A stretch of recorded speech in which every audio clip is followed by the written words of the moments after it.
Look, I need to be honest with you right at the start of this video. I have been watching superhero content my entire life. Comics, movies, animated series, all of it. But nothing, and I mean absolutely nothing, prepared me for what The Boys actually is underneath the surface. Because most people watch this show and they see the violence, the chaos, the dark humor, and they think they understand it. They think they've figured it out.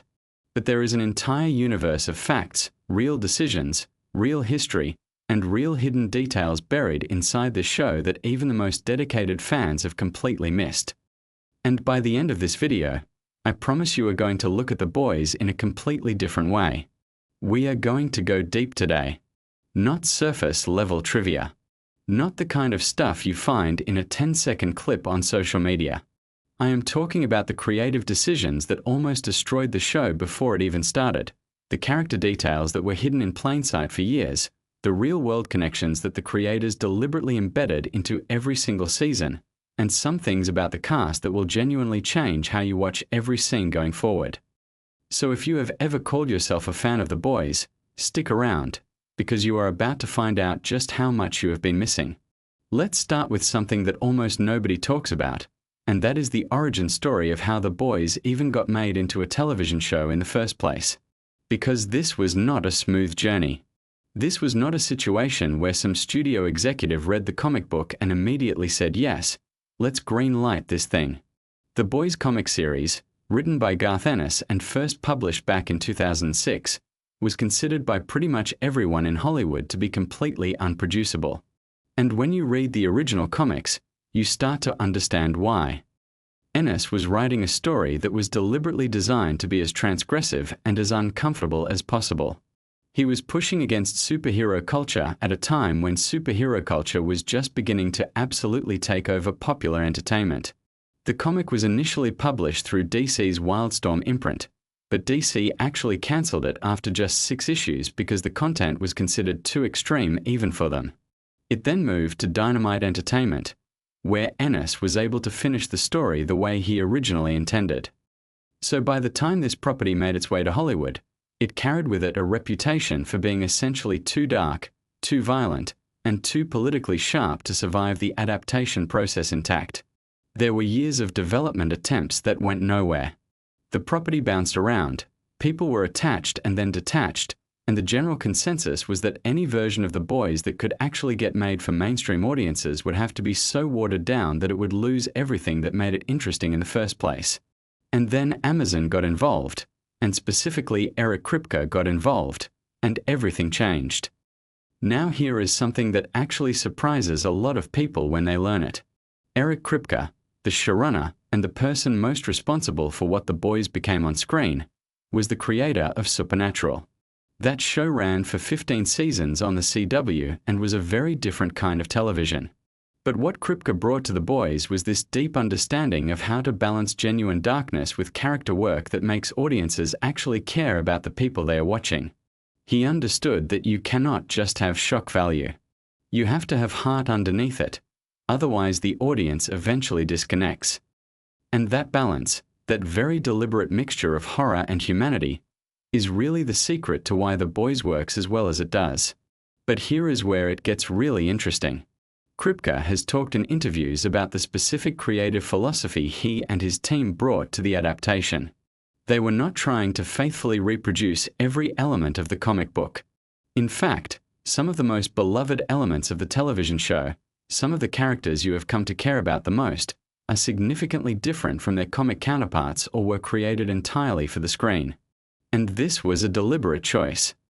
Kripke understood that what worked on the page in 2006 needed to be translated for an audience watching in a completely different cultural moment. The targets of the satire needed to evolve. The emotional stories needed to be deepened. And certain characters needed to be fundamentally reimagined to carry the weight the show required. Let's talk about Homelander, because you cannot talk about The Boys without talking about Homelander. Anthony Starr's performance as this character has been called one of the best villain portrayals in the history of television, and that is not hyperbole. But here is something fascinating about how that character was constructed. Starr has spoken about the approach he took to Homelander, and it is deeply rooted in a psychological framework of trauma and abandonment. The choices he makes in every single scene are built on this foundation of a person who was essentially raised without love, without genuine human connection, treated as an asset rather than a child. And Star plays this not as a monster, but as a broken person whose brokenness manifests in truly terrifying ways. What makes this even more interesting is that Anthony Starr is from New Zealand. He is not American. And Homelander is perhaps the most aggressively American character imaginable, wrapped in a flag, the embodiment of a certain kind of nationalist mythology. The fact that this character is being played by someone who grew up outside of American culture actually gives Starr a unique perspective on what he is portraying. He can see the archetype from the outside in a way that perhaps an American actor might not. He has talked about studying the specific kind of performative patriotism and the hollow heroism that Homelander represents, and bringing that studied understanding to every scene. It is a performance built on observation and analysis as much as instinct. And then there is the relationship between Homelander and Stormfront in Season 2, which was one of the most deliberately provocative storytelling choices the show has ever made. The decision to frame that relationship as a kind of toxic romance between two characters who represent very specific and very dangerous ideological positions was not accidental. The writers were drawing direct parallels to the way extremist ideologies can be packaged attractively, how they can be made to seem exciting and even romantic before revealing their true nature. That is a specific, intentional message embedded in the narrative, and the fact that most casual viewers experienced it primarily as a dramatic storyline rather than as explicit political commentary is actually a testament to how skillfully it was executed. Now let's talk about Karl Urban and Billy Butcher, because this is a character with some genuinely surprising real-world dimensions. Urban, who is also from New Zealand by the way, which means both Homelander and Butcher are being played by New Zealanders, has spoken about the physical and emotional demands of playing this character. Butcher is written as this relentlessly driven, almost self-destructive force of nature, and Urban has talked about leaning into the working-class British identity of the character as a way to access the chip on his shoulder, the class resentment, and the sense of being an outsider within every system he operates in. But here is something that many fans do not know. The Butcher of the television show is actually a significantly more sympathetic character than the Butcher of the original comic books. In Ennis's original vision, Butcher is far more ruthless and far more morally compromised. The television version gives him a backstory and an emotional wound, specifically around his wife Becca and what happened to her, that makes him understandable and even pitiable in ways the comic version never really was. This was a very conscious decision by the writers to make sure audiences had someone to root for, or at least someone to feel complicated things about, as they navigated a show where almost everyone is deeply flawed. The Becca storyline itself is actually an invention of the television show that has no direct equivalent in the comics, and it fundamentally changes the emotional architecture of everything Butcher does throughout the series. His motivation is not just abstract revenge against Vought and against the Supes. It is deeply personal, and it is driven by love and loss in a way that grounds all of his extreme behavior in something recognizably human. That was a smart piece of writing because it gives the audience an emotional anchor in a show that could easily become overwhelming in its darkness without one. Let's shift to Erin Moriarty and Annie January, also known as Starlight, because her arc across the seasons contains some fascinating real-world dimensions that do not get talked about enough. Moriarty has spoken extensively about the emotional and physical demands of playing a character who is constantly navigating between her authentic self and the performance that Vought demands of her. That tension between authenticity and corporate image management is one of the core themes of the show, and it maps very directly onto real conversations happening in entertainment, in social media culture, and in celebrity culture more broadly. What is interesting about Starlight is that she was conceived from the beginning as the audience's entry point into the world. She is the character who starts out believing in the system, who has genuine idealism, and who we watch have that idealism systematically dismantled. This is a classic narrative device, the innocent character whose loss of innocence mirrors the audience's own journey into understanding the story's dark worldview. But what elevates it beyond the cliché is that Starlight does not simply become cynical. She keeps fighting, keeps trying to hold on to something real, and that stubborn refusal to give up is what makes her one of the most compelling characters in the show. Now here is something genuinely surprising about the production of The Boys that most people have absolutely no idea about. The show films primarily in Toronto, Canada. Not in America, not in New York or Los Angeles where the fictional story is largely set. Toronto has been used to double for American urban environments for decades in film and television, but the specific challenge with The Boys is that so much of the show's identity is tied to a very specific vision of American power and American mythology. The production design team has to work incredibly hard to strip Toronto of its very recognizable Canadian visual identity and transform it into this heightened, slightly distorted vision of American corporate and superhero culture. There is actually a whole layer of the show that is built on this distortion idea. Vought Tower, the corporate headquarters of the superhero industrial complex in the show, is designed to be recognizable and yet slightly wrong in the way that the show's entire vision of America is recognizable and slightly wrong. The production designers have talked about wanting everything in Vaught's world to feel like it is just a few degrees off from reality, just exaggerated enough to be satirical without being so exaggerated that it loses its sting. Because satire only works when the thing being satirized is close enough to reality that the comparison lands. Speaking of Vought and corporate power, let's talk about one of the most underappreciated aspects of the show, which is how it functions as a critique of media and entertainment specifically, not just of superheroes in general. Vought is not just a company that makes superheroes. It is a media company, an entertainment company, a public relations machine. And the show is absolutely saturated with commentary about how media shapes perception, how stories can be manufactured and weaponized, how the line between heroism and marketing has essentially ceased to exist. This is directly connected to real conversations happening right now about the entertainment industry, about streaming culture, about how platforms like the one that broadcasts The Boys actually operate. There is a very deliberate and very ironic quality to the fact that The Boys, a show that is deeply critical of corporate media and corporate control of narrative, is itself a massive corporate streaming product. Kripke and his team are aware of this irony and have leaned into it in various ways throughout the show's run. It adds a layer of self-awareness that sophisticated viewers find genuinely rewarding. The Seven, the superhero team at the center of the show, were designed to function as a dark mirror of the Justice League. Every member of the Seven has an analog in DC Comics, and those parallels are not subtle. Homelander is Superman corrupted. Queen Maeve is Wonder Woman worn down by compromise. A-Train is the Flash consumed by insecurity and addiction. The Deep is Aquaman played as a figure of comedic humiliation. Black Noir is Batman stripped of the heroic mythology. These are deliberate design choices meant to force the audience to look at the superhero archetypes they love and ask what those archetypes would actually look like if they existed in the real world. And here is the fascinating thing about Black Noir specifically, because that character has one of the most interesting evolutions in the entire show. In the early seasons, Black Noir functions almost entirely as a silent, terrifying presence, an enigma. And the show's writers use that mystery very deliberately to build dread around the character. The eventual revelations about Black Noir's backstory and inner life represent one of the show's most surprising emotional pivots, taking what seemed like a straightforward menacing figure and revealing layers of tragedy underneath.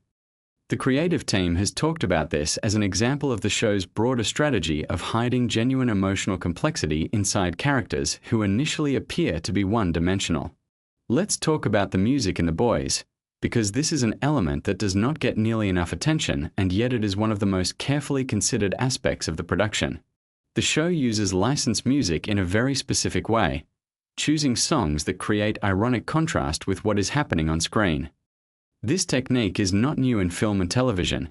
Kubrick was doing it, Scorsese was doing it, but The Boys deploys it with a consistency and a precision that has become one of its most recognizable signatures. The decision to pair extreme violence or corporate horror with cheerful, familiar pop songs does something very specific psychologically to the viewer. It creates a kind of cognitive dissonance that is actually a core part of the show's message. The comfort we feel when we hear familiar music is being deliberately disrupted by the visual content, and that disruption mirrors exactly what the show wants us to feel about the larger cultural landscape it is depicting. The things that are packaged as comforting and familiar, including heroism, patriotism, and entertainment itself, contain something deeply disturbing underneath. The music choices are not just aesthetic. They are thematic. Now let me tell you something about Jensen Ackles and his addition to the show in Season 3 as Soldier Boy, because this is where things get genuinely fascinating on multiple levels. Ackles, of course, worked with Kripke for 15 years on Supernatural, playing Dean Winchester. So when he was cast in The Boys, there was already a deep professional and personal relationship between the actor and the showrunner. But here is what is interesting about how Soldier Boy was constructed. Soldier Boy is in some ways an even more pointed satirical creation than Homelander, because he represents a specific nostalgia, a longing for an imagined golden age of heroism that was never actually golden at all. He is a product of World War II era mythology, the Greatest Generation narrative, the idea that there was a time when heroism was simple and pure and unambiguous. And the show systematically demolishes that idea. The contrast between the legend of Soldier Boy and the actual reality of who he is and what he did forms one of the show's sharpest and most interesting critiques of historical nostalgia. Ackles has talked about the physical preparation required for the role and also about the challenge of playing someone who is genuinely from a different era, who has been essentially frozen in his worldview and then thawed out into a present that he finds bewildering and contemptible. There is real comedy in that fish-out-of-water dimension of the character, but there is also real tragedy, because Soldier Boy is ultimately a person who is forged in a specific historical moment and cannot adapt beyond it. That inflexibility is presented as both dangerous and pathetic, which is a very precise satirical point. Here is something that genuinely blows people's minds when they first hear it. The training and physical preparation that the cast goes through for this show is extraordinary. Not just in the conventional action hero sense of building muscle and learning fight choreography, although that is certainly part of it. But the specific challenge of performing superpowered characters requires an enormous amount of work on how to move and hold your body in ways that suggest power that exists beyond normal human limits. Anthony Starr has talked about working with movement coaches specifically to develop Homelander's physical vocabulary, the way he occupies space, the way he enters rooms, the way his stillness can be more threatening than any action. This physical dimension of the performance extends to the flying sequences, which involve extensive work with wire rigs and green screen that then has to be seamlessly integrated in post-production. The technology involved in making the superhero powers look believable in the show's heightened realistic aesthetic is genuinely cutting edge, because unlike traditional superhero films, The Boys is trying to make powers look plausible in a world that otherwise resembles our own, which is actually a harder technical challenge than making them look spectacular in a world that is already fantastical. Let me now tell you about something in the writing room that has shaped the show in ways most viewers never consciously register. Kripke has assembled a writing team that brings a very specific set of cultural obsessions and political perspectives to the work.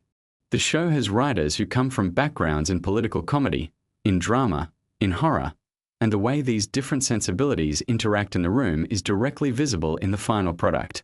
The Boys is genuinely unusual as a television show in that it can operate simultaneously as sharp political satire, as genuinely affecting emotional drama, and as a horror show with sequences that are legitimately disturbing. The writers have talked about the challenge of maintaining tonal consistency when you are working across such a wide range across a single episode. One scene might be darkly comedic, the next emotionally devastating, the next horrifying, and the challenge is making sure those transitions feel organic rather than jarring. The degree to which the show succeeds at this is really a product of those writers understanding the underlying thematic logic that unifies all those different registers. Because when you understand what the show is actually about, all the different tonal registers make sense as part of a coherent vision. Now let's talk about the character development of the Deep, because Chase Crawford's performance in this role is one of the show's most underrated achievements. The Deep starts out as a figure of contempt, a vain and entitled mediocrity who holds power he has not earned and uses that power abusively. And the show does something genuinely risky with this character across its seasons, which is to make his humiliation and his attempts at redemption genuinely pathetic and yet somehow still sympathetic. You do not forgive the Deep. The show does not ask you to. But you begin to understand him, And that understanding is a kind of dark comedy that Crawford plays with remarkable precision. Crawford has talked about drawing on the specifically coastal elite dimension of the character, the kind of person who has always been handed things and then is completely lost when those things are taken away. There is a very specific American archetype there, the person whose identity is entirely constructed from status and who has nothing underneath when the status disappears. The Deep's arc is in some ways the show's most direct comedy, but it is comedy with a point, about entitlement and accountability and the desperate lengths people will go to in order to avoid genuine self-reckoning. One of the most fascinating creative decisions in the history of the show involves a scene from Season 1 that has become probably the single most talked about and written about sequence in the entire series. I am talking about the whale scene. And what is interesting about the creation of that scene is not just the shock value of it, but the specific creative logic behind it. The writers have talked about how certain scenes in the show are designed to function as gauntlets, as moments that test whether the audience is truly committed to what the show is doing. If you can make it through the whale scene, you have signed on for the full experience. You have accepted the show's terms. This is actually a sophisticated storytelling technique borrowed from literary fiction, where certain passages serve as filters, separating readers who are genuinely engaged from those who are just along for the ride. The most memorable and extreme moments in The Boys are not gratuitous in the sense of being purposeless. They are always serving either a thematic function or a character function or both. And the creative team is very clear about that distinction. The violence and the extreme content are tools, and like any tool, they are only as good as the craftsmanship with which they are used. Let's talk about something that is genuinely important to understand about the show's relationship with its audience and with its cultural moment. The Boys arrived at a very specific time in the history of superhero entertainment. The Marvel Cinematic Universe was at the absolute peak of its cultural dominance when The Boys launched in 2019. The cultural conversation about superheroes was overwhelmingly positive and celebratory. And into that conversation, The Boys dropped like a grenade. But here is what is really interesting. The show has never been simply anti-superhero. It is not nihilistic about the genre. What it is doing is more sophisticated than that. It is asking what these stories actually mean, what values they reinforce, who they serve, and what they might be distracting us from. Those are legitimate questions, and the fact that The Boys asks them through entertainment, through extremely watchable, extremely well-made television, is precisely why it has had the cultural impact it has. It reaches people who might tune out a lecture but who will absolutely keep watching to find out what happens next. The show's engagement with real-world political events is something the writers have navigated very carefully and very deliberately. Events in the real world have a habit of catching up with the show's fictional scenarios in ways that are sometimes startling. Kripke has talked about moments where the writer's room was working on storylines that then became eerily resonant with actual news events, and the challenge of deciding whether to lean into that resonance or to recalibrate to avoid seeming exploitative. That navigation requires real sensitivity and real craft, and the degree to which the show has managed it successfully is part of why it has maintained its critical reputation across multiple seasons. Now here is something about the production that I find genuinely remarkable. The stunt work on The Boys is, by any measure, some of the most complex and ambitious stunt work happening anywhere in television. The specific challenge is that you are staging fights between people who are supposed to have superhuman power and people who absolutely do not, and making that power differential feel visceral and real rather than just technical. The stunt coordinators have talked about developing entirely new approaches to fight choreography specifically for the show, ways of staging and shooting combat that communicate the overwhelming physical dominance of soup characters while still keeping the normal human characters dramatically viable. This extends to the work done by Nathan Mitchell, who plays Black Noir, because that character requires an entirely physical performance with no dialogue and no visible facial expression. Everything Mitchell communicates has to come through body language, through movement, through presence. And creating a character who reads clearly and emotionally to audiences entirely through physical performance, especially one who is often in conflict with characters of very different scale and power, requires extraordinary skill both from the performer and from the choreographers and directors working with him. Let me tell you something about the show that I think is the most underappreciated thing about it overall, and that is the quality of its emotional core. For all the conversation about the violence and the satire and the political commentary, The Boys is ultimately a show about people trying to maintain their humanity under conditions that are designed to destroy it. Every major character in the show is engaged in that struggle, whether they know it or not. Billy Butcher is trying to hold on to the love that drives him even as his methods become increasingly monstrous. Starlight is trying to hold on to her values inside a machine designed to commodify them. Even Homelander, in his deeply broken way, is reaching for something like genuine connection and finding only the hollow performance of it. That emotional architecture is what elevates the show above pure provocation. And it is what keeps audiences coming back season after season, even when the content is genuinely difficult. People are not watching for the spectacle alone. They are watching because they care what happens to these characters, and because the show, beneath all its shock and satire, is genuinely asking meaningful questions about what it means to be human in a world that constantly pressures you to be something else. There is one more thing I want to tell you about before we wrap this up, and it is something that speaks to the long-term ambition of what Kripke and his team have been building. From the very beginning, The Boys was conceived not as a show that would run indefinitely, squeezing content out of a franchise until it collapsed under its own weight, but as a story with a specific ending, a specific destination it was always moving toward. This is increasingly rare in the streaming era, where the commercial incentives push toward endless continuation and spin-off proliferation. The decision to treat the show as a finite story with real stakes and real consequences, where things actually end and characters actually face the results of their choices, is what gives the show its narrative integrity. That commitment to ending, to meaning, to the idea that stories should arrive somewhere rather than just continue forever, is reflected in every creative decision the show makes. The willingness to do irreversible things, to change the status quo in ways that cannot be walked back, to let characters be genuinely lost, is directly connected to the show's awareness that it is building toward something. And that awareness, that sense of purpose and direction, is something audiences feel even when they cannot articulate it.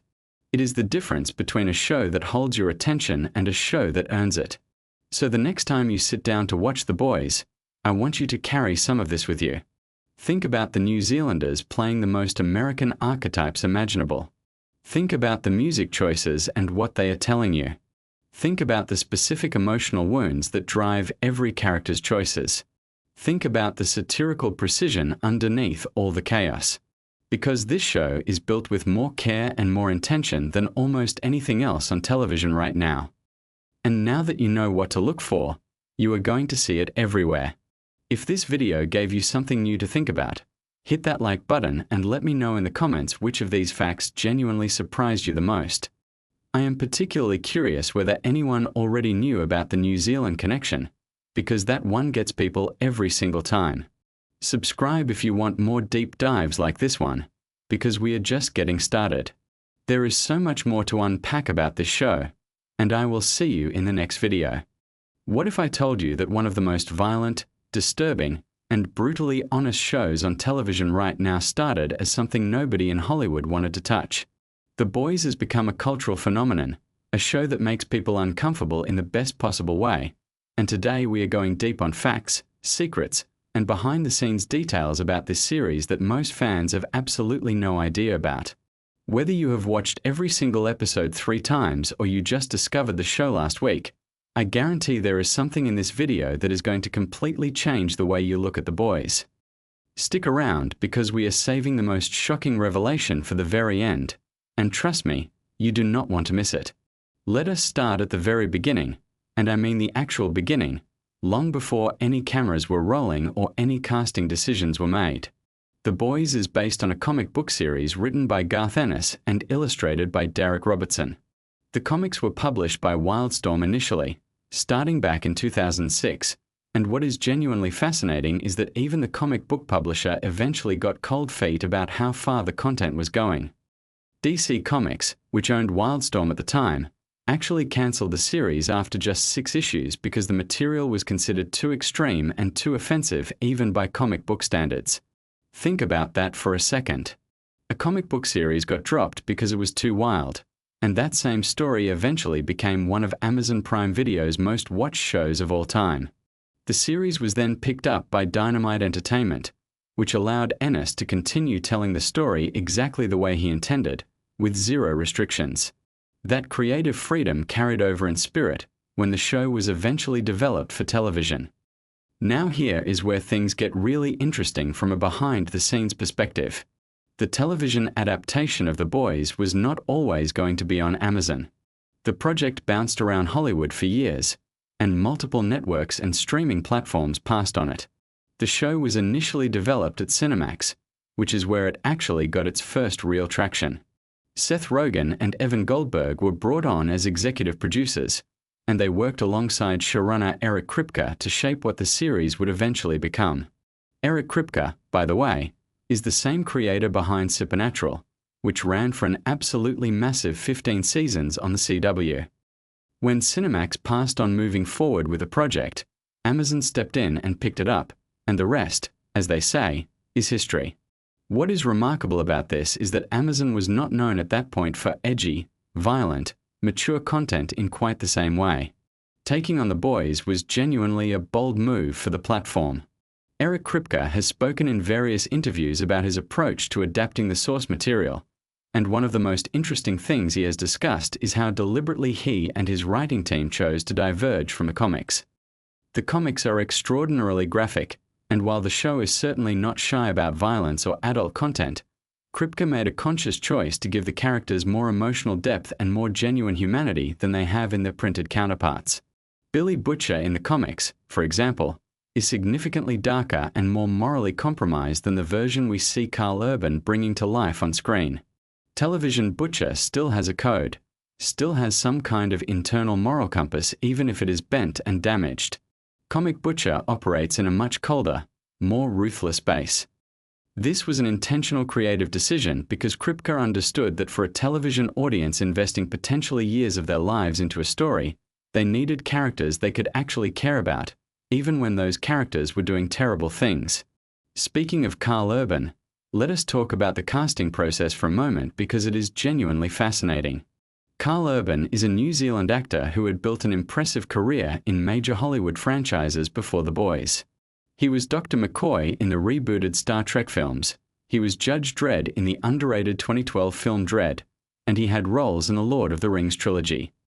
But Billy Butcher represented something different for him. Urban has described Butcher as one of the most complex and demanding roles of his career, and when you watch his performance, you understand why. The character requires Urban to walk a razor-thin line between being genuinely threatening and genuinely sympathetic, sometimes within the same scene. The accent alone, a specific London working-class sound, required extensive preparation. What many fans do not realize is that Urban himself was deeply involved in shaping how Butcher would be presented, working closely with Kripke and the writers to find the character's humanity. Anthony Starr, the actor who plays Homelander, might be giving one of the greatest villain performances in the history of television, and that is not an exaggeration. Starr is from New Zealand as well, and before The Boys, he was perhaps best known for his work on the series Banshee, where he played a very different kind of morally complex character. The way Starr approaches Homelander is genuinely fascinating from an acting perspective. He has talked about playing Homelander as someone who is fundamentally broken, a person who was raised without love in a clinical, experimental environment and who never developed the emotional tools that normal human beings take for granted. Homelander's terrifying nature comes not from some innate evil but from a profound emotional emptiness. Starr plays him simultaneously as a petulant child and as the most dangerous being on the planet, and the combination creates something that is deeply unsettling to watch. The smile Homelander uses, that particular frozen, slightly too wide expression, was something Starr developed deliberately as a mask the character wears. Here is a fact that surprises a lot of people. The set design and visual effects team on The Boys operate on a scale that rivals major Hollywood films. The Seven's headquarters, the corporate aesthetic of Vought International, the various superhero costumes, all of these require enormous resources and creative effort. The costume department in particular has spoken about the challenge of designing superhero outfits that look genuinely impressive and cinematically striking while also serving the show's satirical purpose. The Deep's costume, for example, which includes those elaborate fish gills on his neck, required extensive prosthetics work for each shooting day. Chase Crawford, the actor who plays the Deep, has mentioned in interviews that the prosthetics application process could take a significant amount of time each morning before shooting even began. This is the invisible labor behind television that audiences rarely think about, but it fundamentally shapes the world audiences experience. Let us shift to talking about the satirical layer of the show, because this is something that separates The Boys from virtually every other superhero property in existence right now. The series functions as a direct critique of corporate power, media manipulation, celebrity culture, and the way heroism gets packaged and sold as a product. Vought International is not just a fictional corporation that manages superheroes. It is a mirror held up to real-world entertainment conglomerates, pharmaceutical companies, and political propaganda machines simultaneously. The show has never been subtle about this intention, and Eric Kripke has confirmed in various public statements that the satire is absolutely deliberate and pointed. What is striking is how the show has managed to be politically critical in ways that resonate with viewers across different parts of the political spectrum. Different people watch The Boys and see different real-world targets in Vaught's behavior, and that ambiguity is actually a sophisticated piece of writing rather than an accident. The character of Starlight, played by Erin Moriarty, went through significant development between the source material and the television series. In the comics, Annie January is present, but her arc and her relationship with the other characters unfolds quite differently. The television version of Starlight is more fully realized, given more agency, and serves as the moral center of the story in a way that grounds the show's more extreme elements. Moriarty has spoken about the physical and emotional demands of playing a character who is essentially trapped between two worlds, someone who genuinely wants to be good in an environment that punishes and exploits genuine goodness. The show uses Starlight's experience to comment on what happens to idealism when it collides with institutional corruption, which is one of the most quietly devastating threads running through the entire series. Now let us get into some production details that even dedicated fans tend to not know about. The Boys films primarily in Toronto, Canada, which stands in for a fictionalized version of New York City. Canadian tax incentives make Toronto an attractive production location for many American streaming and network productions, but the crew has to work creatively to make a Canadian city read convincingly as the American metropolis. Set decorators, location scouts, and digital effects artists all collaborate to transform Toronto streets, buildings, and public spaces into the show's version of New York. Some locations are used largely as they are with minimal modification, while others require substantial transformation. This is an enormous logistical challenge that unfolds across every single episode. The gore and special effects work on The Boys has become somewhat legendary in television production circles.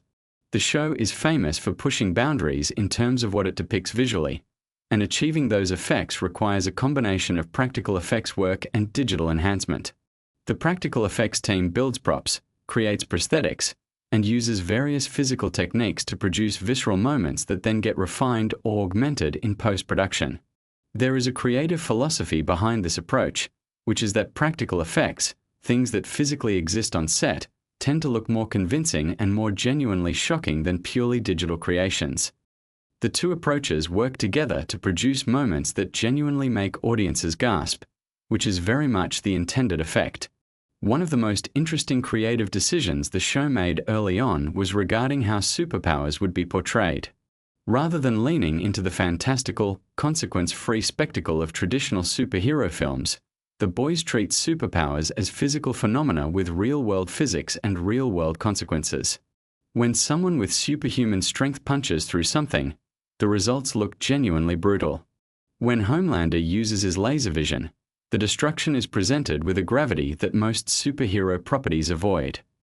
This grounded approach to depicting powers serves the show's larger argument about what superheroes would actually be like if they existed, which is to say terrifying rather than reassuring. Let us talk about the music choices in The Boys, because the show's soundtrack is doing a tremendous amount of work that deserves more attention than it typically gets. The series has a habit of using popular, upbeat, cheerful songs in stark contrast to the violent or disturbing imagery on screen. This technique, sometimes called counterpoint scoring, has a long history in cinema, but The Boys uses it with particular effectiveness and wit. The jarring collision between a familiar song you might associate with positive memories and something genuinely horrifying creates a specific kind of discomfort that reinforces the show's satire. It suggests that violence and darkness can hide behind cheerful surfaces, which is precisely the point the show is making about Vought and about superhero mythology more broadly. Here is something that many people do not know about the show's development. When Amazon ordered The Boys to series, there were internal discussions about how extreme the content could actually be. The Boys operates at a level of graphic content that was unusual for a streaming platform even by the standards of prestige television. The fact that Amazon allowed the show to fully commit to its vision, rather than softening the edges to make it more broadly palatable, was a significant factor in why the show resonated so powerfully with audiences. There is a version of The Boys that could have been made in a more restrained way, and it almost certainly would not have become the cultural phenomenon that the actual show became. Sometimes the willingness to fully commit to a creative vision, however uncomfortable, is exactly what makes something work. Showrunner Eric Kripke has a very specific philosophy about what the show is ultimately trying to say, and he has articulated it in interviews in ways that are worth understanding. For Kripke, The Boys is fundamentally about the abuse of power and about the way institutions protect the powerful at the expense of the vulnerable. The superheroes of The Boys are not just metaphors for celebrities or for political figures, though they serve that purpose. They are representations of any system or institution that presents itself as serving the public good while actually prioritizing its own power and reputation. The Boys, the vigilante team at the center of the story, represent the impulse to resist and hold power accountable, even when that resistance is imperfect, morally complicated, and sometimes self-defeating. The relationship between Billy Butcher and the other members of his team has been one of the most consistently compelling elements of the show. Mother's Milk, played by Laz Alonso, provides a counterbalance to Butcher's more extreme impulses and serves as the group's conscience in practical terms. Frenchie, played by Toma Capone, and Kimiko, played by Karen Fukuhara, form one of the show's most emotionally resonant partnerships, a relationship built on mutual understanding between two people who have both been shaped by violence and trauma. The casting of these characters was meticulous, and the chemistry between the actors is something that cannot be manufactured through writing alone. The ensemble as a whole functions as a kind of found family, which is a deliberate storytelling choice that gives the audience an emotional anchor amid all the chaos and darkness. Karen Fukuhara's portrayal of Kimiko is particularly noteworthy because the character does not speak for a significant portion of the series, communicating instead through physical performance, expression, and body language. This places enormous demands on Fukuhara as a performer, requiring her to convey complex emotional states without the tool that most actors rely on most heavily. Fukuhara has spoken about working with a choreographer and movement coach to develop Kimiko's specific physical vocabulary, the way she moves, holds herself, and expresses emotion through her body. The result is a character who feels completely coherent and emotionally legible despite the absence of dialogue, which is a remarkable acting achievement. Now, something that genuinely surprises many fans when they learn it. The Boys has been deliberately engineered to generate conversation and controversy, not accidentally but as a strategic creative and marketing philosophy. Eric Kripke and his team understand that a show this satirically pointed and this willing to be provocative will naturally generate debate, and they have spoken about embracing that dynamic rather than trying to manage or minimize it.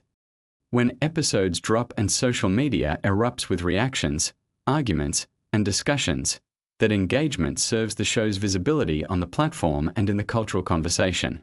The controversy is part of the product in a very intentional way, which is itself a kind of meta-commentary on how media properties manufacture attention in the modern landscape. Let us talk for a moment about Soldier Boy, played by Jensen Ackles, who was introduced in later seasons. The casting of Jensen Ackles was enormously significant for reasons beyond just his talent as an actor.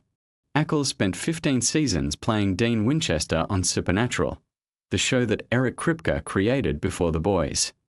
Bringing Ackles into The Boys was a reunion of sorts, and it was also a piece of very deliberate casting in terms of audience psychology.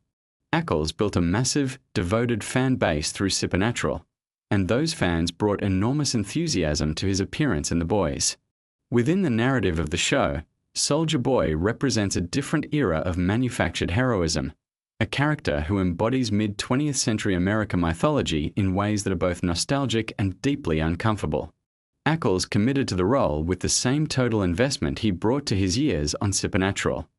The show's depiction of media manipulation and the 24-hour news cycle deserve specific attention because it is one of the more prescient elements of the series.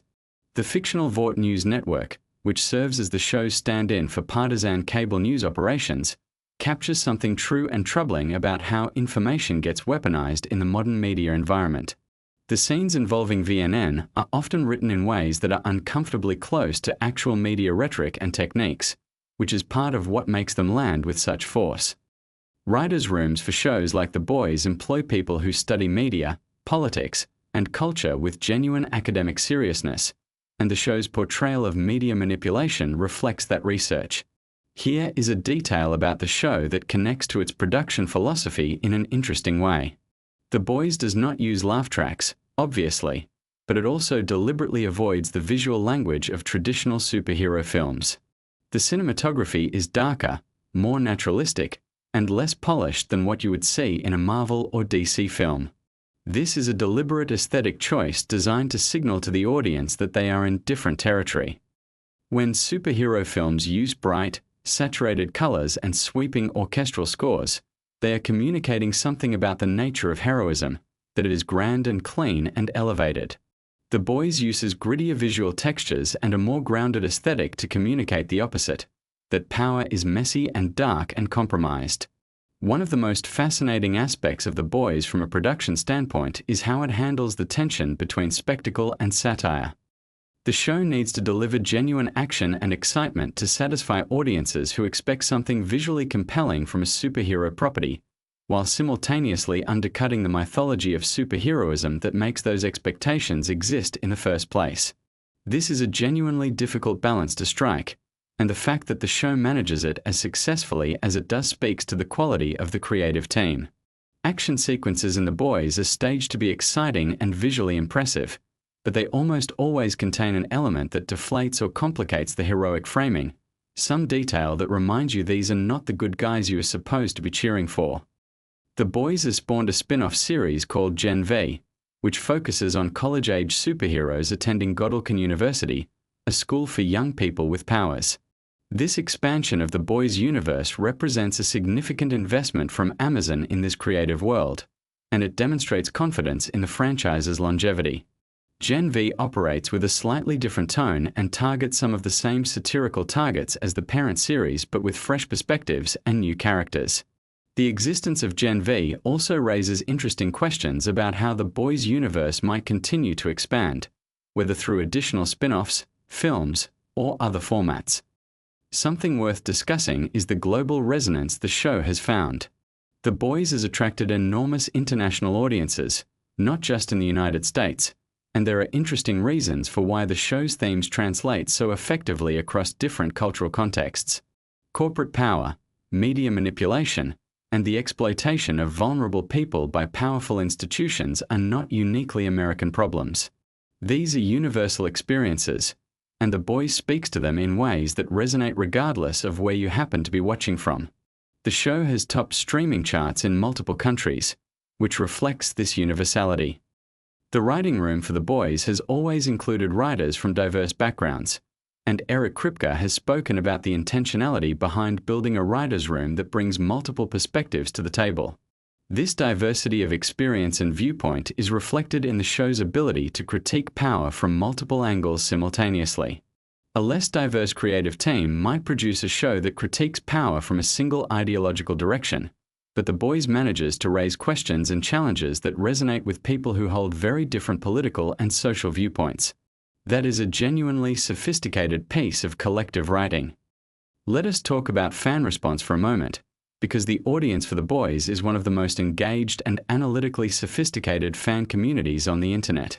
Theory crafting, close reading of episodes for hidden details and foreshadowing, intense discussion of character motivations and thematic implications. All of these activities happen on platforms like Reddit, YouTube, and Twitter at extraordinary scale. The show rewards this kind of engagement because it is layered with intentional details that only become visible on repeat viewings or on close analysis.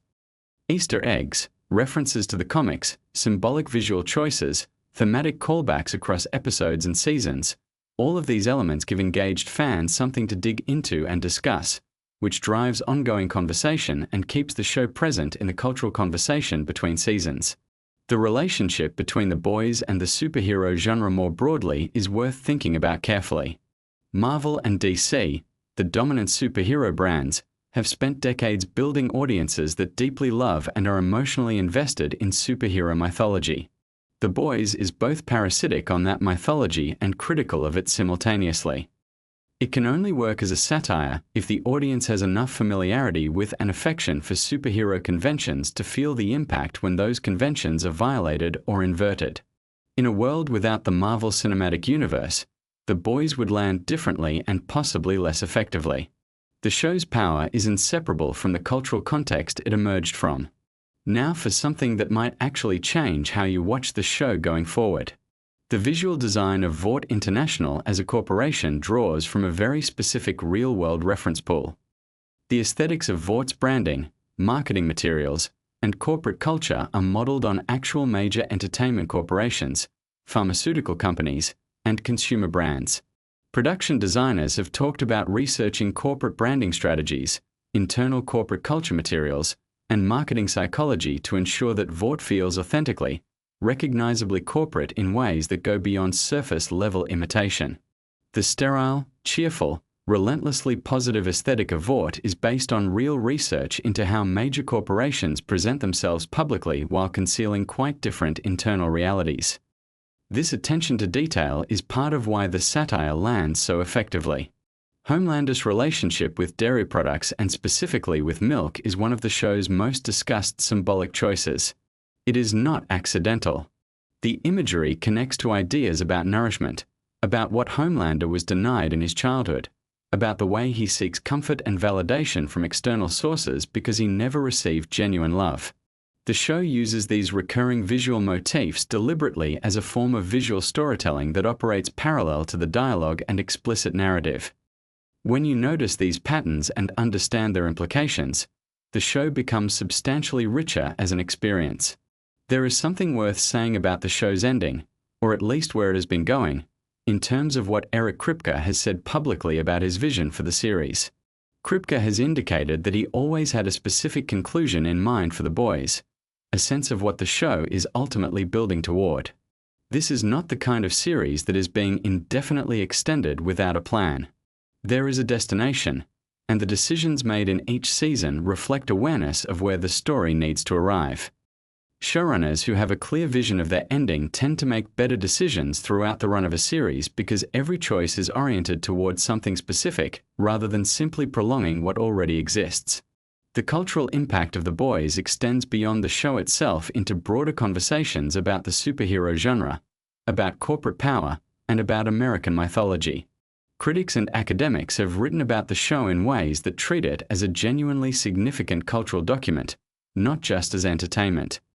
There are arguments to be made that The Boys is the most important superhero text of this current era precisely because it refuses to accept the terms of superhero mythology and insists instead on interrogating them. In a media landscape saturated with superhero content, a show that questions the very foundations of that genre and finds something troubling beneath the surface is doing genuinely valuable cultural work. One last thing that deserves attention before we wrap this up. The Boys has maintained creative consistency across multiple seasons in a way that is actually quite rare for a long-running television series. Many shows lose their edge, soften their critique, or drift away from their original vision as they become more successful and therefore have more to lose. The Boys has largely avoided this trap, continuing to push harder and go further as the series has progressed rather than retreating to safer ground. This is a reflection of the creative team's commitment to the show's original purpose and also of Amazon's continued willingness to support that vision. Not every streaming platform would allow a show this provocative to operate with this much creative freedom for this many seasons. So there you have it. The Boys is a show built on creative defiance, from a comic too extreme for its original publisher, to a television pitch that bounced around Hollywood for years before finding a home, to a series that has consistently refused to make itself more comfortable or more palatable to avoid controversy. The facts and details behind this show reveal a creative enterprise that is far more intentional, far more sophisticated, and far more carefully constructed than it might appear on the surface. Every choice, from the casting to the production design to the satirical targets to the use of music, serves a coherent vision about power, corruption, and the stories we tell about heroes. If you want to go even deeper on the world of The Boys, there is another video right here that covers the season breakdowns and what every major plot decision actually means for where the story is going. Drop a comment below telling me which fact in this video hit different for you. And subscribe if you are not already part of this community, because we go deep on the shows and films that actually matter. See you in the next one. Picture this. You're lying in bed, lights off, maybe a little too tired to watch anything but not quite tired enough to actually fall asleep. Your brain is still buzzing. You need something interesting. Something that pulls you in without demanding too much from you. Something that rewards you for just listening. Well, tonight you are in exactly the right place. Because we are diving deep into one of the most brilliantly written, shockingly creative, and genuinely underrated seasons of television ever made. Season 2 of The Boys. And whether you watched it when it first dropped or you've seen it a dozen times, I promise you there are things about this season that will genuinely surprise you. Details you probably missed. Behind-the-scenes stories that make the whole thing even more impressive. And facts that reveal just how much thought went into every single frame. So get comfortable. Settle in. And let's talk about The Boys Season 2 in a way you've never heard before. Let's start with the thing that makes Season 2 so remarkable compared to its predecessor. When Season 1 dropped, nobody really knew what to expect. The Boys arrived as this loud, irreverent, politically charged antidote to superhero fatigue, and audiences were genuinely shocked by how far it was willing to go. But here's the thing about shock value. It only works once. The second time around, you can't just do the same tricks. You have to evolve. And the creative team behind The Boys understood that completely. Season 2 wasn't just more of the same. It was a deliberate deepening of everything the show was trying to say. The satire got sharper. The characters got more complex. And the storytelling became genuinely layered in ways that rewarded close attention. One of the most fascinating aspects of Season 2 is how it handled the introduction of Stormfront. And let me tell you, the casting of Aya Cash in that role was one of the most inspired decisions the show ever made. Before The Boys, Aya Cash was perhaps best known for her comedic work, and that background turned out to be absolutely crucial to how the character worked. Stormfront is terrifying precisely because she's charming. She's funny. She's relatable. She speaks in this casual, internet-savvy language that makes her feel like someone you might actually follow on social media. And that is the point. The show was using her character to make a very specific and very pointed argument about how modern extremism operates. It doesn't announce itself with a red flag and a manifesto. It comes wrapped in humor and charisma and relatability. The fact that Aya Cash could deliver that performance with such precision while also making it feel completely natural is genuinely extraordinary. Now here's something that might genuinely surprise you. The character of Stormfront in the original comic books is actually a male character. A fairly straightforward neo-Nazi villain without the kind of complexity or social commentary layered into the television version. The decision to reimagine that character as a woman, and specifically to frame her as this social media savvy, image-conscious, deeply manipulative figure, was a creative choice made specifically for the show. And it transformed what could have been a one-note antagonist into something that actually says something real about the world we live in. The showrunners were looking at the rise of online radicalization and the way that certain ideological movements had learned to rebrand themselves using the aesthetics of progressivism and internet culture. Stormfront is the fictional embodiment of that very real phenomenon. Let's talk about Karl Urban for a moment, because Billy Butcher is one of the great performances currently on television, and Season 2 really pushed that character into new territory. What a lot of people don't know is that Karl Urban brings a lot of himself to that role. The physicality, the accent, the sheer intensity of how he inhabits Butcher. There's a rawness to it that doesn't feel entirely performed. Urban has talked about finding the character's anger very accessible because the things Butcher is angry about, the abuse of power, the corruption of institutions, the way ordinary people get ground up by systems designed to protect the powerful, those are things that genuinely resonate with him. Season 2 in particular gave Urban some of the most emotionally demanding material of his entire career, particularly in the scenes involving Butcher's wife Becca and his complicated relationship with her son Ryan. Watching Butcher navigate that relationship is watching a man who has built his entire identity around hatred suddenly confronted with the possibility that love might require something more from him. The character of Ryan, who is Homelander's biological son, is another element that Season 2 uses with remarkable intelligence. Because Ryan is not a villain. He is a child. A deeply confused, genuinely frightened child who has been raised in complete isolation by a mother who is trying to protect him from both Vought and from his own father. The show never lets you forget that. Even as Homelander becomes increasingly unhinged and the threat he represents becomes more acute, Ryan remains this figure of pure innocence caught in the middle. And the way Season 2 explores the idea that children can be either the best or worst thing that happens to someone like Homelander, that his son could either redeem him or destroy whatever was left of his humanity, is genuinely sophisticated storytelling. Speaking of Homelander, Anthony Starr's performance in Season 2 is something that genuinely deserves to be studied. There is a scene in the season where Homelander is alone, standing on a rooftop, and he begins laughing and crying simultaneously in this way that is profoundly disturbing. It communicates everything you need to know about where this character is psychologically without a single word of dialogue. Anthony Starr has spoken about the research he did for the role, looking at how narcissistic personality disorder manifests, how people who have never developed a secure sense of identity behave when that identity is threatened.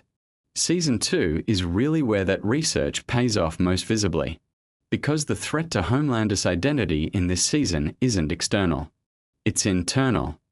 He is forced to confront the fact that he might not actually be the good guy he has always needed to believe he was. Now let's talk about something that comes up a lot when people discuss The Boys, and that is the show's relationship to real superhero franchises. The satire is obviously pointed at the MCU and DCU in general terms, but Season 2 gets quite specific.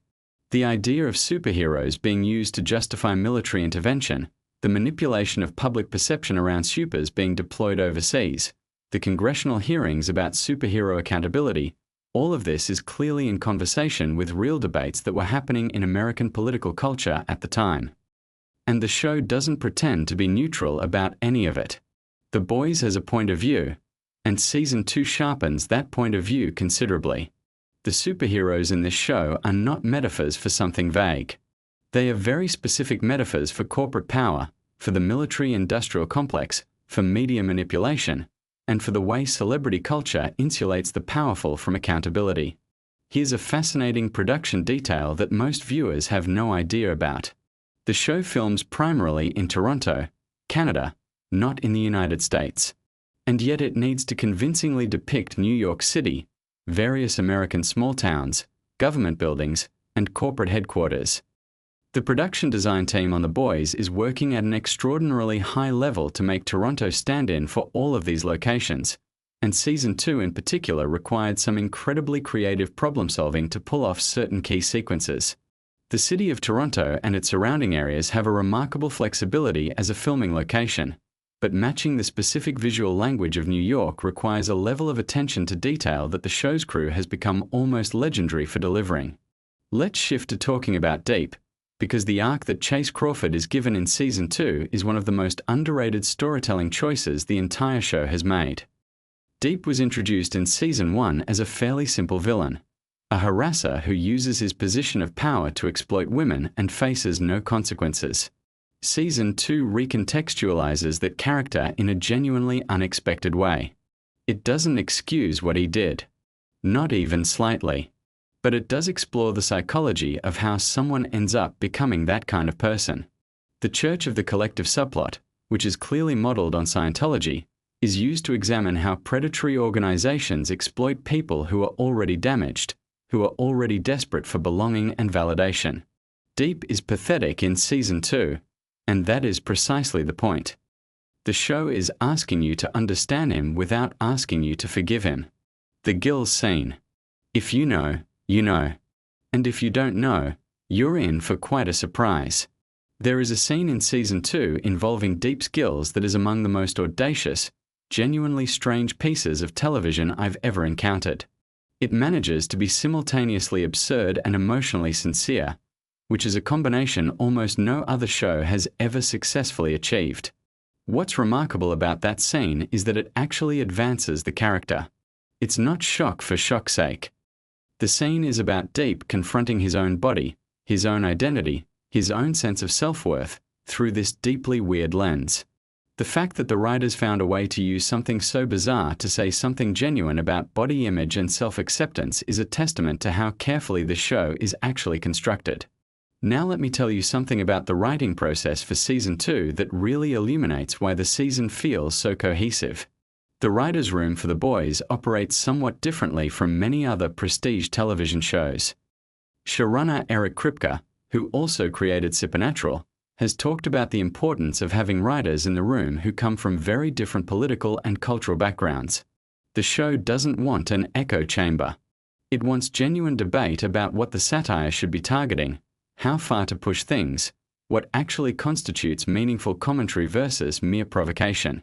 Season 2 in particular benefited from this approach because it was dealing with subject matter, the rise of white nationalist movements, online radicalization, media complicity and extremism, that required a nuanced and thoughtful approach to avoid either trivializing the issue or becoming preachy about it. Eric Kripke has been remarkably candid in interviews about the fact that the show often writes itself into positions that make him personally uncomfortable. Not because the content is gratuitous, but because the satire forces him to examine things he would rather not examine. The character of Homelander, for example, has become in some corners of the internet a figure of admiration rather than horror. Fans who identify with his worldview, who see his contempt for ordinary people and his rage at those who would constrain him as something aspirational. Kripke has said that this is simultaneously the most disturbing and the most validating response to the show, because it confirms that what they're depicting is real and present in the culture, not something they've invented. Let's talk about the finale of Season 2, because it contains one of the most memorable moments in the show's entire run. The scene where a character's head explodes. I'll try to keep this relatively spoiler-light for anyone who might somehow be hearing this before watching. But that moment is not just a shock gag. It is the culmination of an entire season's worth of thematic work about the limits of corruption, about what happens when systems designed to manage dangerous people fail, and about the way violence has a way of turning back on those who use it as a tool. The visual effects team on that sequence spent an enormous amount of time getting the practicalities right. But more importantly, the writers spent enormous care setting up the emotional and narrative logic that makes the moment land as more than just gross spectacle. Here is something that I find genuinely fascinating about Season 2 from a structural perspective. It is a season about exposure. Almost every major character arc in the season involves some version of a secret being threatened. Vort's secrets about Compound V, Homelander's secret about Becca and Ryan. Stormfront's secret history. The boys own secrets from each other. Even secondary characters like A-Train and Maeve are navigating questions about what happens when the lies they've been living start to unravel. The entire season operates around this central anxiety about revelation, about what it costs to keep things hidden and what it costs when they come to light. And this is not an accident. The theme is consistent from the first episode to the last, woven into every storyline simultaneously. Now here's a behind-the-scenes detail that really changed how I thought about the show. The costume design on The Boys is doing things that are easy to miss on a first watch.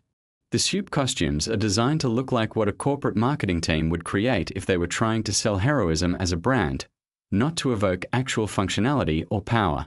The textures, the colors, the little branding details. All of it is designed to read as product first and as superhero costume second. But in Season 2, there's a subtle evolution in some of the costumes that tracks character development. Starlight's costume in particular goes through changes that mirror her psychological journey through the season, her increasing resistance to Vort's control, her reclamation of her own identity. These changes were entirely intentional. Elizabeth Shue joins the cast in Season 2 as Madeline Stillwell's replacement, and the character of Ashley brings something that the show really needed at that point in its run. A corporate villain who is just trying to survive, who isn't ideologically committed to anything beyond her own advancement, and who therefore represents the most common and perhaps most dangerous kind of complicity. Ashley isn't a true believer. She's just someone who has decided that the cost of resistance is too high.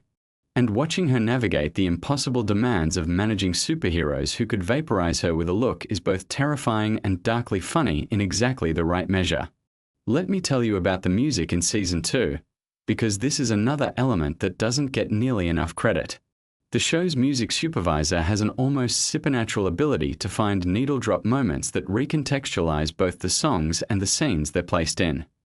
There is a particular sequence in Season 2 set to a classic piece of music where the juxtaposition between the wholesome familiarity of the song and the absolute carnage unfolding on screen creates this vertiginous feeling that is entirely unique to The Boys. The show understands that music is not just mood enhancement. It's commentary. The song choices in The Boys are always saying something about the scene they're soundtracking. Something that I want to highlight specifically for anyone who appreciates craft in storytelling is the way Season 2 handles the character of Mother's Milk. Laz Alonso gets some of the best material of his career in this season, and what makes it work is the tension between MM's desperate need for order and control, his meticulous, careful, methodical approach to everything, and the absolute chaos that defines his life as part of The Boys. Season 2 gives him a family subplot that grounds all of his psychological quirks in something emotionally real. His obsessive tendencies aren't played for comedy. They're shown as survival mechanisms developed by someone who has been unable to prevent terrible things from happening to people he loves. That's rich, careful character work. Now I want to spend some time on a detail that really reflects the show's commitment to internal consistency. The world of The Boys has its own internal logic around how powers work, how Compound V functions, and how the Vought Corporation has structured its entire operation around managing and moneizing these abilities. Season 2 expands this worldview significantly. The congressional hearings about soups, the revelation about Compound V being given to people in other countries, the corporate and political machinery around all of this. It's extraordinarily detailed world building that rewards attention. The show clearly has documents, timelines, and histories for this world that never make it onto screen but that inform every decision the writers make. Here's something that might make you appreciate the show on a different level. The Boys films its more extreme violence and its more provocative content with a deliberate aesthetic that is meant to be uncomfortable rather than exciting. This is an intentional choice. In most action movies and superhero films, violence is choreographed to be cool. The camera angles, the editing rhythms, the sound design all work together to make it feel thrilling. The Boys deliberately subverts this. When violence happens in The Boys, it usually looks wrong. The camera doesn't glorify it. The editing makes it feel sudden and unglamorous. The sound design emphasizes the wet, physical reality of what's happening. This is the show making an argument with its filmmaking language about how we've been trained to consume violence as entertainment. Let's talk about the ending of Season 2 and what it sets up. Without going into too much detail, the season ends with Homelander in a genuinely interesting place. He has not been defeated. In fact, in some ways he has consolidated power. But his psychology has shifted. He has been forced to confront his own vulnerabilities in ways that he has not fully processed. And the dynamic with Ryan represents both his greatest potential weakness and his most dangerous new motivation. Season 3 of The Boys picks up threads from everything Season 2 planted, but the seeds are all right there in the final episodes of the second season if you know what to look for. One thing that often gets overlooked in discussions of The Boys is the performance of Jack Quaid as Huey Campbell. Huey is the audience surrogate character, the everyman who serves as our entry point into this world of superpowered horror. But Jack Quaid finds unexpected depths in what could have been a purely functional role. In Season 2 particularly, Huey goes through a crisis of his own effectiveness. He starts to question whether he is actually useful to the boys or whether he's just tagging along. And the choices he makes as a result of that crisis, some of them very wrong choices, feel earned because of the groundwork Quaid has been laying since Episode 1. There's a really interesting piece of trivia about the casting process for the boys that relates to Season 2 specifically. When they were searching for the right person to play Stormfront, the casting team reportedly went through an extensive search looking for someone who could thread a very specific needle. The character needed to be immediately likable. She needed to have the kind of warmth and charisma that makes you want to trust her. But there also needed to be something just slightly off, just barely perceptible, that a careful viewer might catch on a rewatch. Aya Cash nailed this so completely that several people involved in production have said they occasionally had to remind themselves during filming that the character was the villain. Now here is a piece of context that I think is genuinely important for understanding Season 2 and why it landed the way it did. The season was released in 2020, during an extraordinarily turbulent period in American and global history. The conversations the show was having about extremism, about institutional corruption, about the relationship between media and truth, these were not abstract conversations. They were conversations that were happening in real time, right alongside the show. And the creative team has talked about the strange and sometimes uncomfortable experience of watching their satire feel less like exaggeration and more like documentary as the year unfolded. That context of release doesn't just make the show feel prescient. It helps explain why it resonated so deeply with so many viewers. Let me tell you about the practical effects work in Season 2, because this show uses more practical effects than most people realize. The production takes a hybrid approach, combining CGI with practical elements in ways that keep things grounded. The gore, for instance, is frequently practical. The decision to use real practical effects for many of the show's more extreme physical moments is part of what gives the violence its particular quality of wrongness, that feeling that what you're seeing couldn't quite have been manufactured. There's a texture to practical effects that CGI still struggles to replicate perfectly, and the production designer and special effects coordinator on The Boys have been quite deliberate about preserving that texture. Something worth discussing is how Season 2 handles the representation of trauma, particularly among its female characters. Season 1 was criticized in some quarters for how it depicted sexual violence, with some arguing that it was too explicit, that it was using assault as a plot device rather than engaging meaningfully with its consequences. Season 2 responds to that criticism in interesting ways. The show is more thoughtful about giving its female characters agency in how they process and respond to what has been done to them. Maeve's arc in particular, her refusal to be used as a tool anymore regardless of the personal cost, feels like the show working through and deepening its approach to these themes. The show also does something really interesting with A-Train in Season 2. A-Train is not a sympathetic character. He made a terrible choice in Season 1 and then made it worse with his subsequent choices. But Season 2 gives him a storyline that forces you to hold two things at once simultaneously: his villainy and his victimhood. Because A-Train is also someone who has been exploited, who has been built up and then discarded by Vought, who has had his identity and his community weaponized against him. The show doesn't use this to forgive him, but it does use it to make the world feel more textured and real, because in the real world, people are frequently both. Here's a final behind-the-scenes detail that I love. The script for the season finale was rewritten multiple times right up until filming began, and even after filming began, certain elements were adjusted based on what the cast was bringing to the material. The performers on this show, particularly Anthony Starr and Carl Urban, are doing things with their characters that consistently surprise the writers and push them to find new angles. Television at its best is a collaborative art form, and The Boys Season 2 is a really beautiful example of what happens when you put genuinely talented people in a room together and give them the freedom and the trust to follow the work wherever it leads. What makes The Boys Season 2 ultimately so enduring as a piece of television is that it takes its audience seriously. It doesn't talk down to you. It doesn't pretend the world is simpler than it is. It looks directly at some of the most complicated and uncomfortable aspects of contemporary culture, the way we manufacture heroes, the way we consume outrage, the way power insulates itself from consequence, and it finds a way to make all of that viscerally entertaining without blunting the critique. That combination is extraordinarily rare. Shows that are genuinely funny, genuinely scary, genuinely provocative, and genuinely thoughtful at the same time don't come along very often. And the fact that Season 2 managed to raise the bar set by an already excellent first season is the thing that really cements its legacy. It would have been so easy to simply do more of the same. More blood, more shock, more outrage. But instead, the show chose to do something harder and more interesting. It chose to grow, to complicate, to ask harder questions and resist easier answers. Season 2 is where The Boys became not just a great genre show, but an actually important piece of popular culture. Something that was genuinely in conversation with its moment in a way that very few things achieve.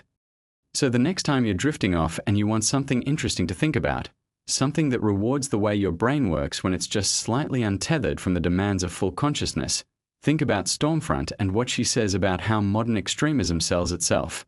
Think about Homelander crying and laughing on that rooftop and what that tells you about the psychology of people who never learn to be accountable.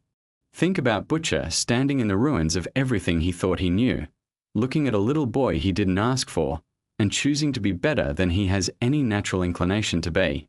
The Boys Season 2 is not just great television. It's a mirror.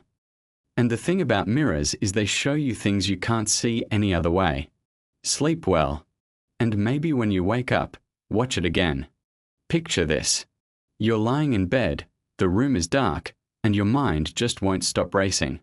You need something to pull your focus away from the noise of the day, but you don't want anything too intense, nothing that's going to spike your adrenaline or keep you wide awake. What you need is a calm, steady voice walking you through fascinating little details about a world you love. And if that world happens to be The Boys, one of the most creative, wildly imaginative television universes ever built, then you are in exactly the right place tonight. So go ahead and get comfortable. Pull that blanket up. Close your eyes if you want. We're just going to talk about this incredible show, the hidden layers underneath it, the fascinating connections, the little facts that make the whole thing feel even richer. There's no pressure here. Just settle in and let the words wash over you. The Boys as a television series didn't start from nowhere. It came from a comic book written by Garth Ennis, which was itself a pretty wild and darkly satirical take on what the world might look like if superheroes actually existed and were managed by a massive corporation. But when Eric Kripke adapted it for television, he brought something completely unique to it. Now here's what makes that interesting in a sleepy sort of way. Eric Kripke isn't just the showrunner of The Boys. He's also the creator of another enormously beloved television series called Supernatural, which ran for 15 full seasons and developed one of the most devoted fan followings in television history. So when you watch The Boys, you are watching something created by the same mind that built that entire other universe. Two very different worlds, same creative fingerprint running through both of them. And because of that connection, The Boys has quietly become something of a reunion place for actors who spent years working on Supernatural. Jensen Ackles, who plays the character Soldier Boy on The Boys, is probably the most famous example of this. He played one of the two lead characters on Supernatural for the entire run of the show. But he's not alone. Many of the actors and people involved in The Boys passed through Supernatural at some point along the way. This creates a kind of invisible thread that runs beneath the surface of The Boys, connecting it to all those years of supernatural storytelling. For fans who know both shows, watching The Boys sometimes feels like a homecoming in the most unexpected and wonderful way. Let's drift a little deeper into the world of Soldier Boy specifically, because his character is one of the most layered and quietly tragic figures in the entire show. On the surface, he comes across as a brutish relic from another era, a man out of time in the worst possible way, someone who holds onto outdated ideas and throws his weight around with zero self-awareness. But underneath that, there are these small, almost tender moments that keep slipping through. His relationship with Homelander, for instance, slowly develops into something that feels genuinely paternal. which is deeply ironic given how monstrous both of them can be. Watching two people who are essentially walking disasters find some kind of father and son connection is one of those things that only the boys could pull off without it feeling absurd. Homelander himself is one of the most psychologically complex antagonists in recent television history, and there's something almost meditative about thinking through who he actually is when you strip away all the laser eyes and the cape. At his core, he is a deeply abandoned person. He grew up in a laboratory. He had no parents, no family, no genuine human connection. Everything he knows about love and belonging came from the outside world watching him from behind glass, or from a public that worships him without actually knowing him. And that worship became the thing he built his entire identity around. So when that worship feels threatened, or when someone gets close enough to make him feel something real, he can't handle it. The vulnerability terrifies him. And so he destroys it. There's something almost unbearably human about that, even though he is clearly portrayed as a villain. The show never lets you forget that monsters are made, not born. Now let's think about the corporation at the center of everything, Vought International.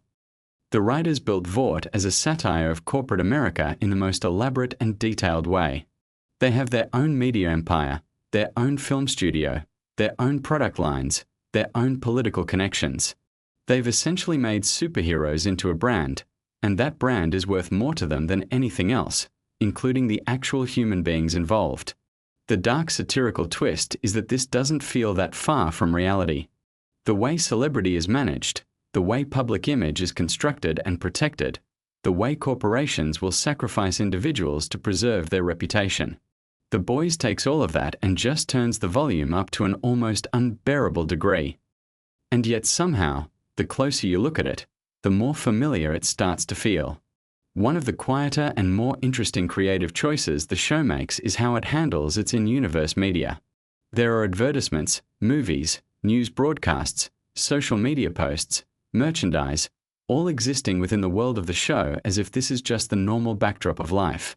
The in-universe film called Dawn of the Seven, for example, is treated within the show as a massive blockbuster production, with all the behind-the-scenes drama and ego conflicts you would expect from a real Hollywood production.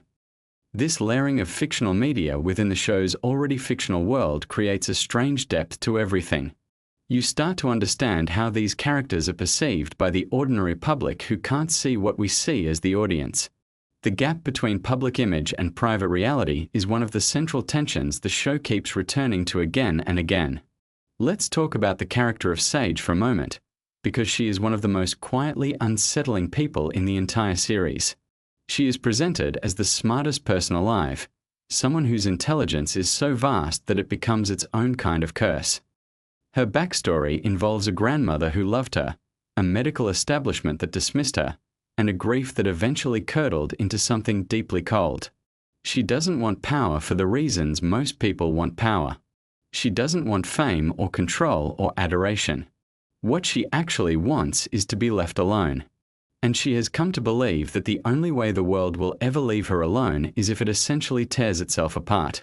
That is a specific kind of nihilism that the show presents not as cartoonish villainy but as something that grew organically from real pain.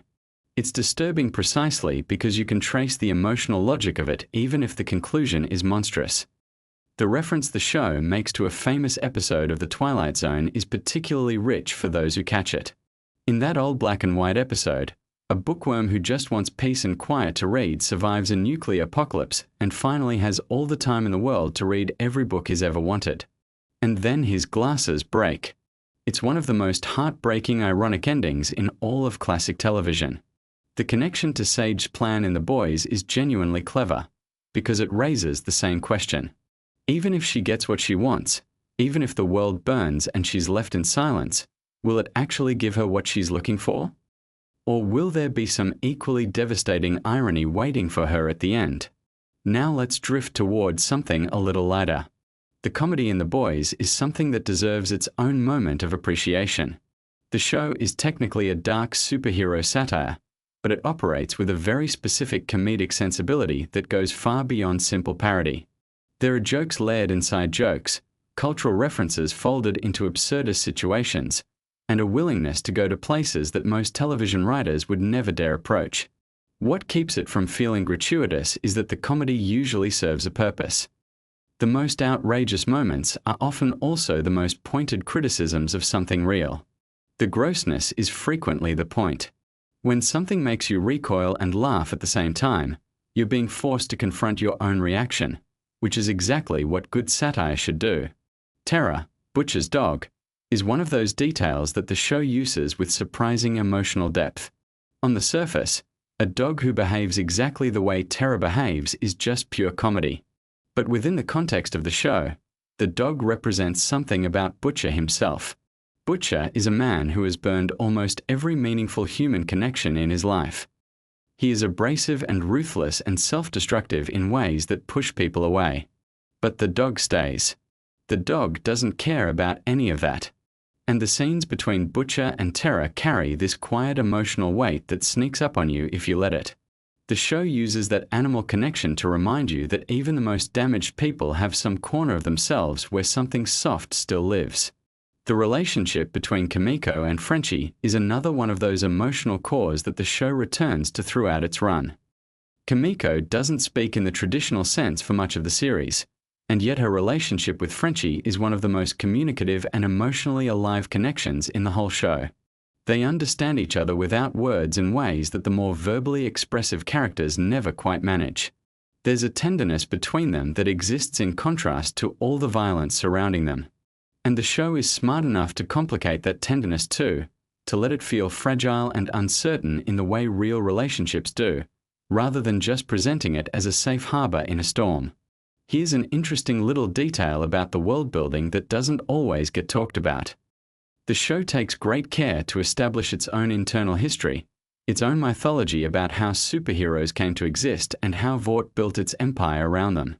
References to past decades, to earlier generations of heroes, to experiments and cover-ups and historical events that Vought quietly influenced. This isn't just window dressing. It creates a sense that the world of the boys has been going on long before we arrive to watch it, and will continue in some form after the story ends. That historical depth is part of what makes the fictional corporation feel so believably menacing. They didn't build this overnight. This is the result of decades of careful, deliberate manipulation. The character of Starlight, Annie January, sits at a very specific intersection that the show finds particularly interesting. She came into the Seven as someone who genuinely believed in the possibility of being a hero, of using extraordinary abilities to do actual good. She wasn't naive exactly, but she was idealistic in a way that the world of the show immediately began attacking from every direction. Watching her hold onto pieces of that idealism while also becoming something harder and more practical is one of the ongoing emotional journeys of the series. She represents the question of whether it's possible to maintain your values inside a corrupt system, or whether the system always wins eventually. Mother's Milk is one of those characters where the show does something genuinely thoughtful with motivation.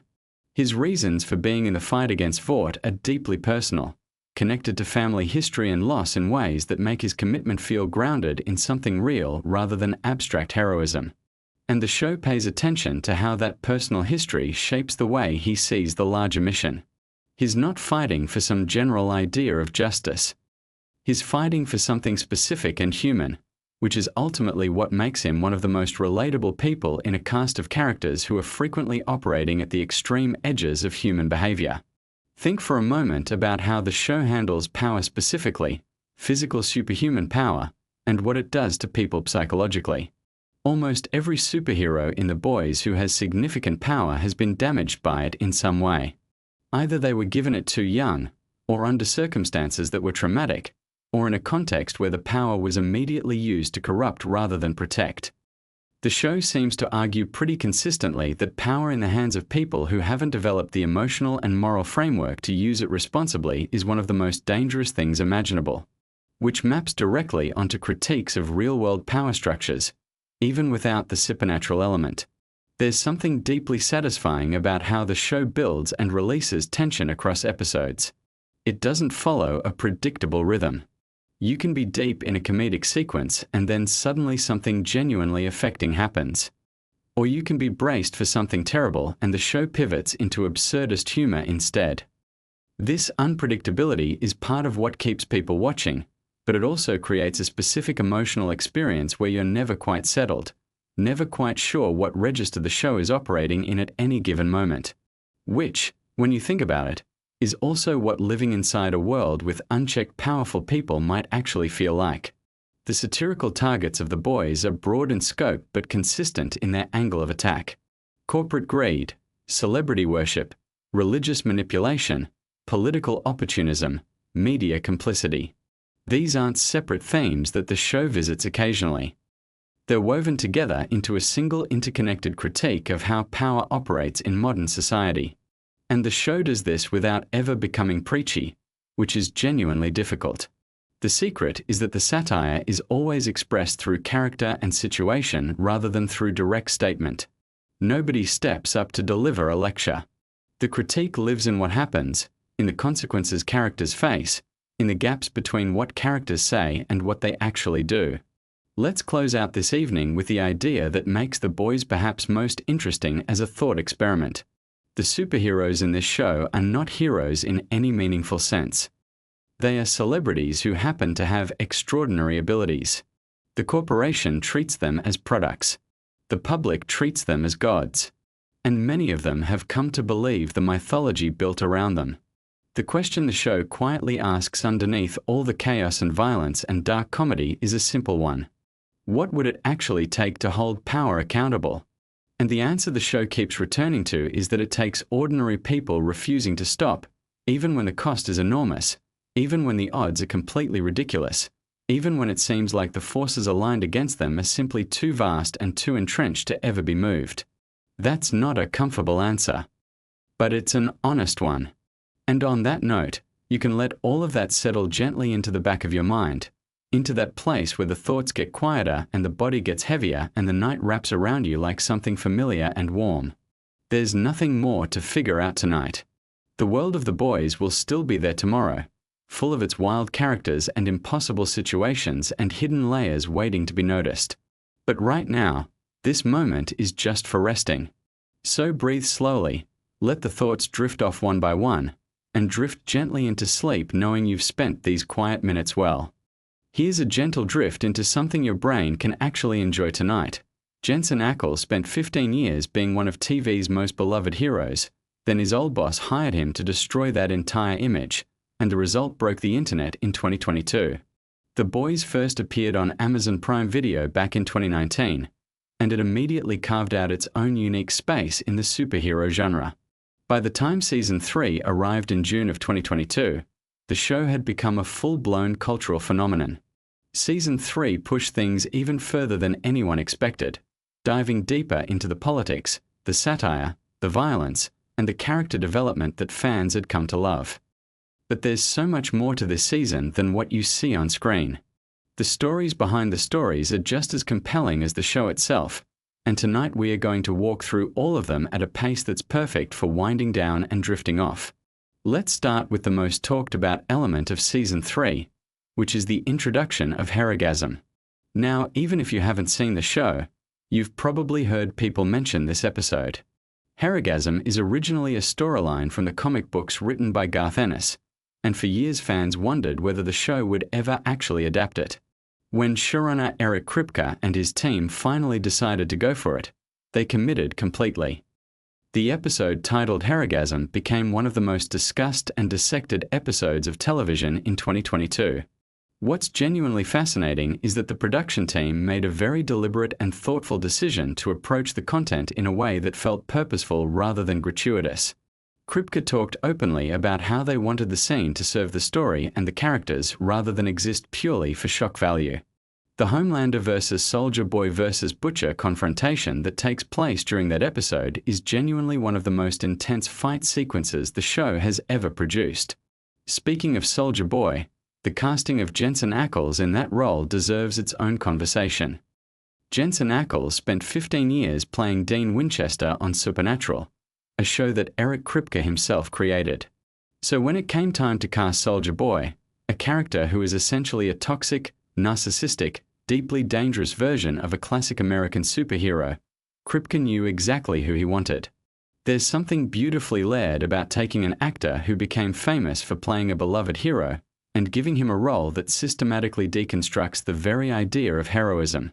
Jensen Ackles threw himself into the part with remarkable dedication. He spent months preparing physically and vocally to embody the character, and the result is a performance that manages to be simultaneously magnetic and genuinely unsettling. The character of Soldier Boy is deeply rooted in American mythology. He's presented as the original superhero, a figure from World War II who became a symbol of American power and exceptionalism. But as Season 3 reveals, almost everything about his legendary status is manufactured. The show uses him as a way to comment on how societies construct heroes, and how those constructions often have nothing to do with the actual people they supposedly represent. Soldier Boy didn't earn his reputation through genuine heroism. He earned it through propaganda, through corporate storytelling, and through the willingness of powerful institutions to promote a useful image regardless of the truth. That's a theme that runs through the entire show, but Season 3 makes it more explicit and more personal than ever before. Now let's talk about the research and development that goes into making this season feel so textured and real despite all its over-the-top elements. The writer's room for The Boys is known for doing extensive research into corporate culture, political messaging, social media dynamics, and the history of celebrity. For Season 3, they dug particularly deep into the mechanics of fascism, propaganda, and the psychology of charismatic authoritarian figures. The way Homelander's arc develops throughout the season is clearly informed by real-world examples of populist leaders who cultivate devoted followings through emotional manipulation and the constant performance of victimhood. Anthony Starr, who plays Homelander, has spoken in interviews about how he studied various historical and contemporary figures to understand the psychological makeup of someone like that. Anthony Starr's performance in Season 3 is widely considered to be one of the finest acting achievements in the entire run of the show. He finds new layers in Homelander that feel genuinely surprising even for viewers who thought they understood the character completely. The scene where Homelander stands on top of a building and is cheered by a crowd after committing an act of open violence is one of the most disturbing and thought-provoking moments in the season. It's disturbing precisely because it feels believable. It doesn't feel like science fiction or exaggeration. It feels like a logical extension of things we've actually seen happen in the real world. The writers and Starr worked very carefully together to build that moment properly across multiple episodes so that when it lands, it hits with maximum impact. Now let's drift a little softer, because we're talking about sleep content here and I want to make sure you're settling in nicely. Just take a breath. Let your shoulders drop. The facts we are discussing are interesting, but there's no urgency here. Just let the information float around you gently as you get more comfortable. The production design of Season 3 is extraordinary, and it's something that often gets overlooked in favor of discussing the performances and the storylines. The visual language of the show evolved significantly this season. The Seven's boardroom, Vought Tower, the various locations tied to the history of Compound V, all of these spaces were designed with incredible attention to detail. The art department embedded visual references and symbolic imagery throughout the season that reward close attention. If you've ever paused on certain frames and noticed something unexpected in the background, that's completely intentional. The production designers have talked about how they treat the visual world of The Boys like a layer of storytelling that exists independent of the dialogue and action. The costumes in Season 3 are another area where an enormous amount of thought went into every decision. The superhero suits are obviously spectacular and technically demanding, but the civilian clothing is where the costume department gets to do some of their most interesting character work. The way Billy Butcher dresses, for instance, tells you a huge amount about his psychology and his sense of self. The way Homelander's costume has evolved subtly across the seasons reflects his character arc. These aren't accidents. The costume designers work closely with the writers and directors to make sure that what characters wear is reinforcing what the scripts and performances are communicating. Let's talk about the comedy in Season 3 for a moment, because this show does something genuinely difficult, which is balance brutal violence and heavy thematic content with genuinely funny humor. The character of Frenchie, played by Toma Capone, and the character of Kamiko, played by Karen Fukuhara, got a musical number in Season 3 that became one of the most beloved and unexpected moments in the show's history. The sequence, set to a well-known song, is completely absurd and completely charming, and it works because the show has earned the emotional investment in these two characters over multiple seasons. You care about Frenchie and Kimiko deeply by the time that moment arrives, so when it happens, it genuinely delights you rather than feeling like a tonal mistake. Karen Fukuhara has spoken about how much preparation went into that sequence and how meaningful it was for her character's arc. Kimiko is a character who was robbed of her voice in a very literal sense, and the musical number is a fantasy sequence that represents her inner life in a way that the show hadn't been able to access before. It's a genuinely creative storytelling choice that shows the depth of commitment the writers have to every character in the ensemble, not just the headliners. The relationship between Butcher and Huey in Season 3 undergoes some of its most significant development yet. Carl Urban and Jack Quaid have remarkable chemistry that has been one of the show's secret weapons since the beginning, but this season their dynamic gets genuinely complicated in ways that feel emotionally honest. Both characters make choices that are hard to justify and hard to forgive, and the show doesn't ask you to simply understand or excuse those choices. It asks you to sit with the complexity and keep watching. That's a mature approach to storytelling that respects the audience's intelligence and emotional capacity. Jack Quaid, who plays Huey, is the son of Dennis Quaid and Meg Ryan, which is a piece of trivia that never stops being interesting. He came to The Boys as a relatively unknown actor and has used the show as a platform to develop into someone with genuine range and presence. His journey in Season 3 involves experimenting with Compound V to gain temporary powers, and the show uses that storyline to explore questions about masculinity, self-worth, and the dangerous seductiveness of power. Huey wants to feel capable and relevant and strong, and the show is compassionate about that desire while also being clear-eyed about the costs of pursuing power through shortcuts. Now let's ease back a little more. You've been listening for a while now, and hopefully your body is getting heavier and your thoughts are starting to slow down. We are going to keep going, nice and steady, through more of these fascinating details. Just let the words carry you along without holding on to anything too tightly. One of the most technically impressive aspects of Season 3 is the action choreography and the visual effects work. The fight sequences in this season are more elaborate and more viscerally impactful than anything the show had done before. The confrontation at Heragasm and the various battles involving Soldier Boy required months of pre-production planning and collaboration between the stunt team, the visual effects department, and the directors. The show works with a rotating group of directors rather than a single consistent voice, which is a model that requires exceptional coordination. Each director brings their own aesthetic sensibilities to their episodes, but the overall visual consistency is maintained through the work of the producers and the director of photography. The visual effects team on The Boys Season 3 did something genuinely interesting with Soldier Boy's power set. His ability, which involves releasing a powerful energy blast that can suppress other suits' powers, required building a whole new visual language that had to feel distinct from the other powers in the show while still fitting within the established aesthetic. The team drew inspiration from various sources including vintage comic book imagery and Cold War-era nuclear imagery to give his power a specific historical texture. Eric Kripke's role as showrunner deserves special attention because his vision and his voice are what give the show its particular character. Kripke is known for being deeply involved in every aspect of the creative process while also being genuinely collaborative with his writers, directors, and actors. He talks openly about the political intentions of the show and doesn't shy away from being specific about what he's responding to in contemporary culture. This willingness to be direct about the show's satirical targets is somewhat unusual in Hollywood, where projects are often packaged in ambiguity to avoid alienating any potential audience segment.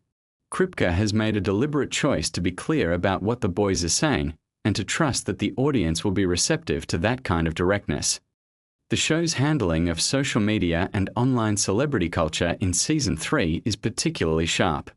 A-Train's storyline this season involves themes of racial identity and the instrumentalization of social justice messaging for personal and corporate gain. This is a storyline that required careful and thoughtful handling, and the writers worked hard to make sure it felt genuinely considered rather than superficial. The show doesn't offer easy answers about A-Train or his choices. It presents the contradictions and lets the audience wrestle with them. Jesse T. Usher, who plays A-Train, has spoken about how much the storyline meant to him personally and how he worked closely with the writers to make sure the character's perspective felt authentic. The deep storyline in Season 3 continues to develop in directions that are equal parts comedic and genuinely uncomfortable. Chase Crawford plays the deep with a specific kind of pathetic energy that is really difficult to pull off without becoming cartoonish. The character is simultaneously a predator, a coward, a comic figure, and occasionally someone who seems capable of genuine feeling. The show uses him as a way to explore how institutions protect and enable bad actors, how sycophancy and ambition corrupt people, and how the desperate need for approval can lead someone to do things they might otherwise consider unconscionable. Let's talk about the Black Noir storyline in Season 3 because it goes to some surprising and genuinely poignant places. The character, who had been largely mysterious for the first 2 seasons, gets more interiority this season through flashback sequences that use an interesting stylistic choice involving cartoon characters to represent his inner life. This was a creative decision that could easily have felt gimmicky but instead lands with real emotional weight. The reveal of Black Noir's backstory and his relationship to Soulja Boy adds a new dimension to both characters that recontextualizes things you thought you already understood. Nathan Mitchell, who plays Black Noir, is a physically imposing presence who conveys enormous amounts of emotion through body language alone, which is genuinely demanding work given that the character almost never removes the mask. He has spoken about the challenges and the rewards of performing in a way that relies entirely on physical expression rather than facial expression, and Season 3 gave him some of his most demanding and rewarding material yet. As you're listening to this, hopefully your breathing has slowed down a little. The room is quiet around you. These details about the boys are interesting, but they don't require anything from you right now. You can just let them drift past, catching the ones that interest you, letting the others go. Season 3 of The Boys is 8 episodes long, which is a length that the production team has consistently used across all 3 seasons. This consistency is deliberate. Kripke has talked about his preference for tight, focused seasons that don't allow the narrative to become bloated or repetitive. Each episode in Season 3 runs roughly between 45 and 65 minutes, giving each installment room to breathe while maintaining momentum. The pacing within individual episodes is carefully controlled to balance action, character work, comedy, and thematic content in proportions that feel natural rather than mechanical. The music in The Boys Season 3 is another area where the show does exceptional work. The music supervisor makes choices that are surprising and specific rather than reaching for obvious or safe selections. The way songs are deployed in the show often creates meaning through contrast or irony, placing upbeat or familiar music against images and actions that create a dissonance that's both funny and unsettling. This technique has been used memorably across the entire series, but Season 3 finds new variations on it that feel fresh. The show films primarily in Toronto, Canada, which serves as a convincing stand-in for various American locations. The production team has become expert at transforming Toronto streets and architecture into environments that feel authentically American while taking advantage of Canadian production resources. This is a common practice in television and film production, but The Boys does it particularly effectively, and regular Toronto residents have noted the experience of recognizing local landmarks dressed up as fictional American locations. One of the most discussed aspects of Season 3 is its political satire, and the question of how directly the show is commenting on specific real-world figures and events. The showrunners and writers have been fairly open about their general targets without being so specific that the show becomes a series of one-to-one allegories. The genius of the satire is that it's specific enough to be pointed but broad enough to have resonance beyond any particular moment. This is actually harder to achieve than it sounds. Satire that's too specific becomes dated quickly. Satire that's too general loses its teeth. The Boys threads that needle with notable skill. The casting process for Season 3, particularly for Soulja Boy, involved extensive conversations about what the character needed to accomplish and what kind of actor could bring the necessary combination of physical presence, comedic timing, dramatic weight, and cultural meaning to the role. Jensen Ackles checks all of those boxes and then some. What's particularly interesting is that his character exists in a kind of generational dialogue with Homelander throughout the season. They're both products of Vort's manufacturing process. They're both performers of a certain kind of American masculinity, but they come from different eras and different templates, and that generational gap between them is one of the richest dramatic tensions the season explores. The writers of The Boys have a background in various genres and traditions, and that diversity of influence shows in the texture of the writing. There are elements of horror, action cinema, political thriller, black comedy, and character drama all operating simultaneously. Managing all of those registers without any of them overwhelming the others is a genuine craft achievement, and Season 3 is probably the best example of the show operating at peak capacity across all of those modes at once. Let's take another gentle pause here. You're doing great. Just breathe. The night is quiet and still, and there's nothing you need to do right now except rest. Let these interesting facts about this fascinating show continue to drift over you as your mind becomes quieter. Erin Moriarty, who plays Annie January, also known as Starlight, has one of the most demanding arcs in Season 3. Her character is at the center of some of the season's most emotionally intense moments as she navigates her relationship with Huey, her position within the Seven, and her own evolving sense of identity and purpose. Moriarty has spoken about the physical and emotional demands of the season, and about working closely with the directors and writers to make sure Annie's journey felt internally consistent and emotionally real. Her performance is remarkable for its combination of warmth, vulnerability, and genuine ferocity. The show's approach to violence is something that comes up frequently in discussions about what The Boys is doing aesthetically and ethically. The violence in the show is graphic and it's meant to be uncomfortable.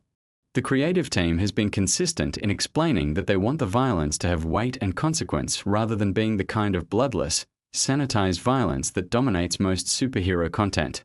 By making the violence feel real and costly, the show forces the audience to think about what they're watching in a way that's genuinely useful for the show's thematic purposes. You can't watch The Boys and find the violence entertaining in a simple, uncomplicated way. It always comes with a cost.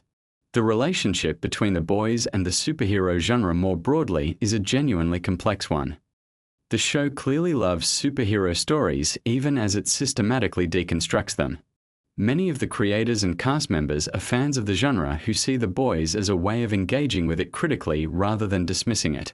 There's a difference between hating something and caring enough about it to examine its assumptions and contradictions. The Boys falls firmly in the latter category, and that genuine engagement with the genre is part of what gives the show its energy and its affection. The production schedule for The Boys Season 3 was complicated by the ongoing effects of the global pandemic, which had disrupted production across the television and film industry. The team adapted to the challenges with considerable flexibility and creativity, and the final product shows no visible evidence of the difficulties they faced. This is a testament to the professionalism and dedication of everyone involved in the production, from the writers and directors to the crew members who made it happen on a practical level every single day. Let's talk for a moment about the fan response to Season 3, because it's genuinely interesting to observe how the audience engaged with the most provocative elements.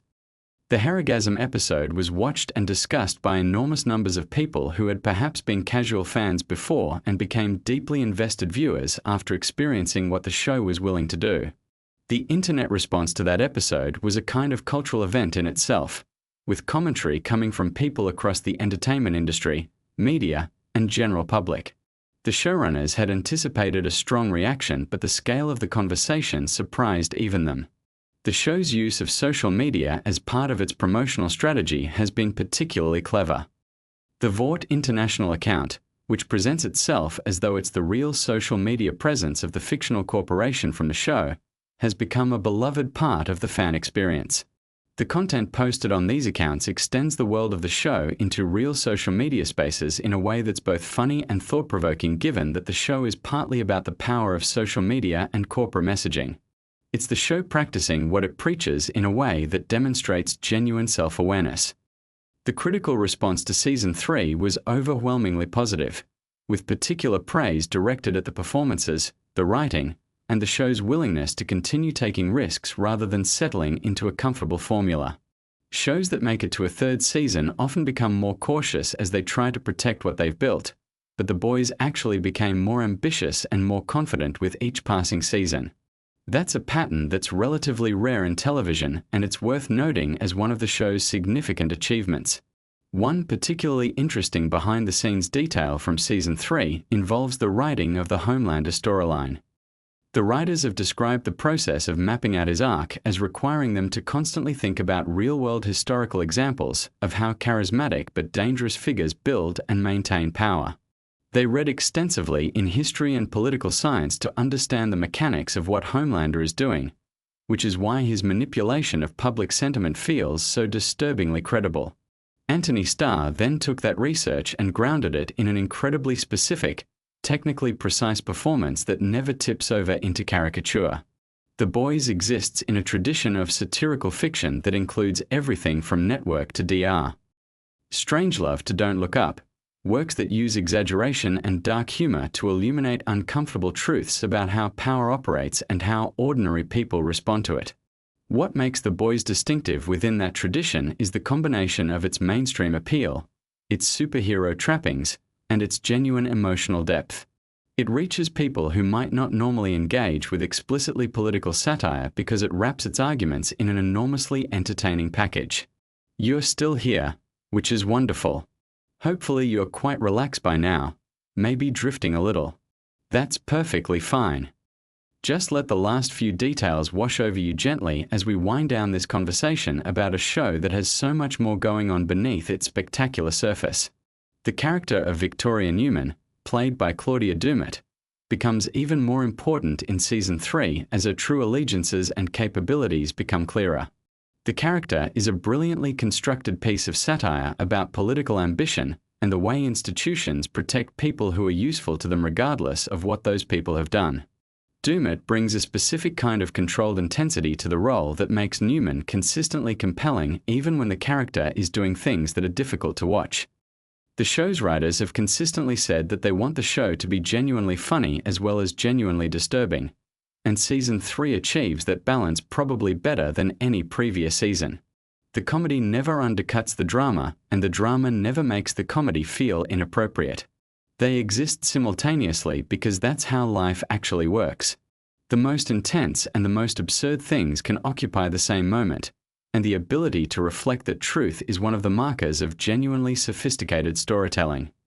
As we draw close to the end of tonight's journey through the fascinating details of The Boys Season 3, I want to leave you with something to think about as you drift off into sleep. The show is ultimately about accountability and the absence of it.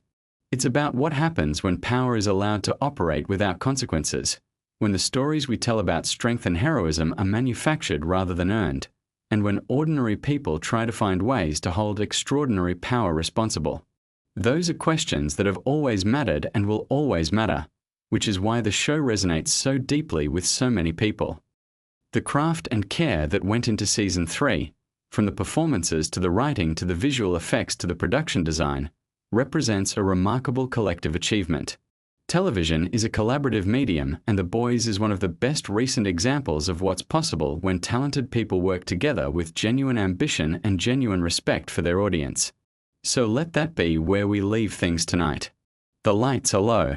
The information has settled around you like something soft and familiar.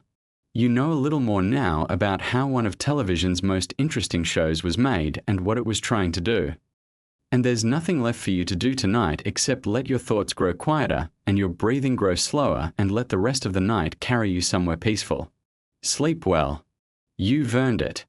Somewhere between waking and sleeping is the perfect place to learn that the most powerful being on Earth got his abilities from a syringe. Not a distant planet, not a radioactive accident, just a very profitable corporation with very few ethical guidelines. The Boys is a show that most people describe as a superhero story, but that description barely scratches the surface of what it actually is. At its core, the whole thing is a really sharp piece of satire. It is asking a question that sounds simple but gets more complicated the longer you sit with it. What would the world actually look like if superheroes were real? And what if they were less concerned with saving people and more concerned with maintaining their brand image? The answer the show keeps arriving at, again and again, is that it would look a lot like the world we already live in, just with more explosions and considerably more chaos. The show is based on a comic book series written by Garth Ennis, who is known for writing some of the most deliberately provocative and boundary-pushing comics in the medium.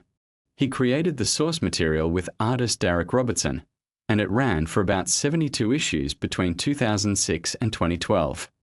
The comics are famously even more extreme than the television adaptation, which is saying quite a lot given how far the show already pushes things. The television version takes the skeleton of the comic, the broad characters, the central premise, the satirical heart of it, and then builds something new around that skeleton. It keeps the spirit alive while finding its own voice. The show is set in a world where a company called Vought International has essentially cornered the market on superheroes. They did not just stumble into this position. They built it deliberately and carefully over decades. Vought is not a government agency or a charity or even a defense contractor in the traditional sense. It is a media and pharmaceutical company first and a superhero management corporation second. Or maybe those two things are reversed. It is genuinely hard to tell sometimes, which is kind of the point. The superheroes in this world are called supes, and most of them got their abilities from a compound called Compound V, which Vought developed and controls.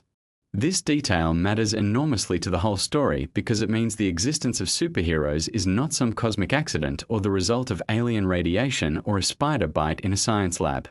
It is a business decision.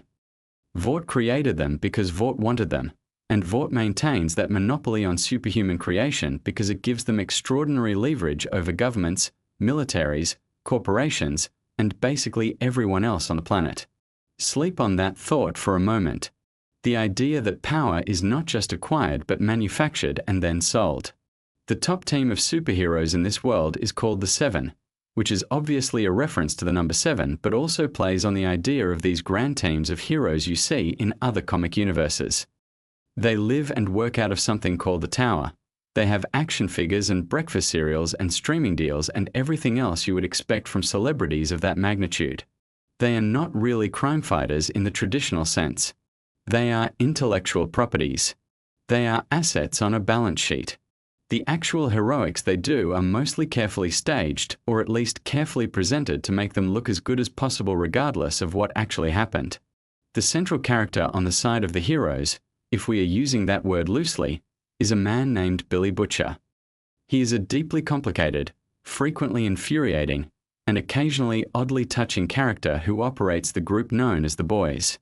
His motivation is personal in the most devastating way possible.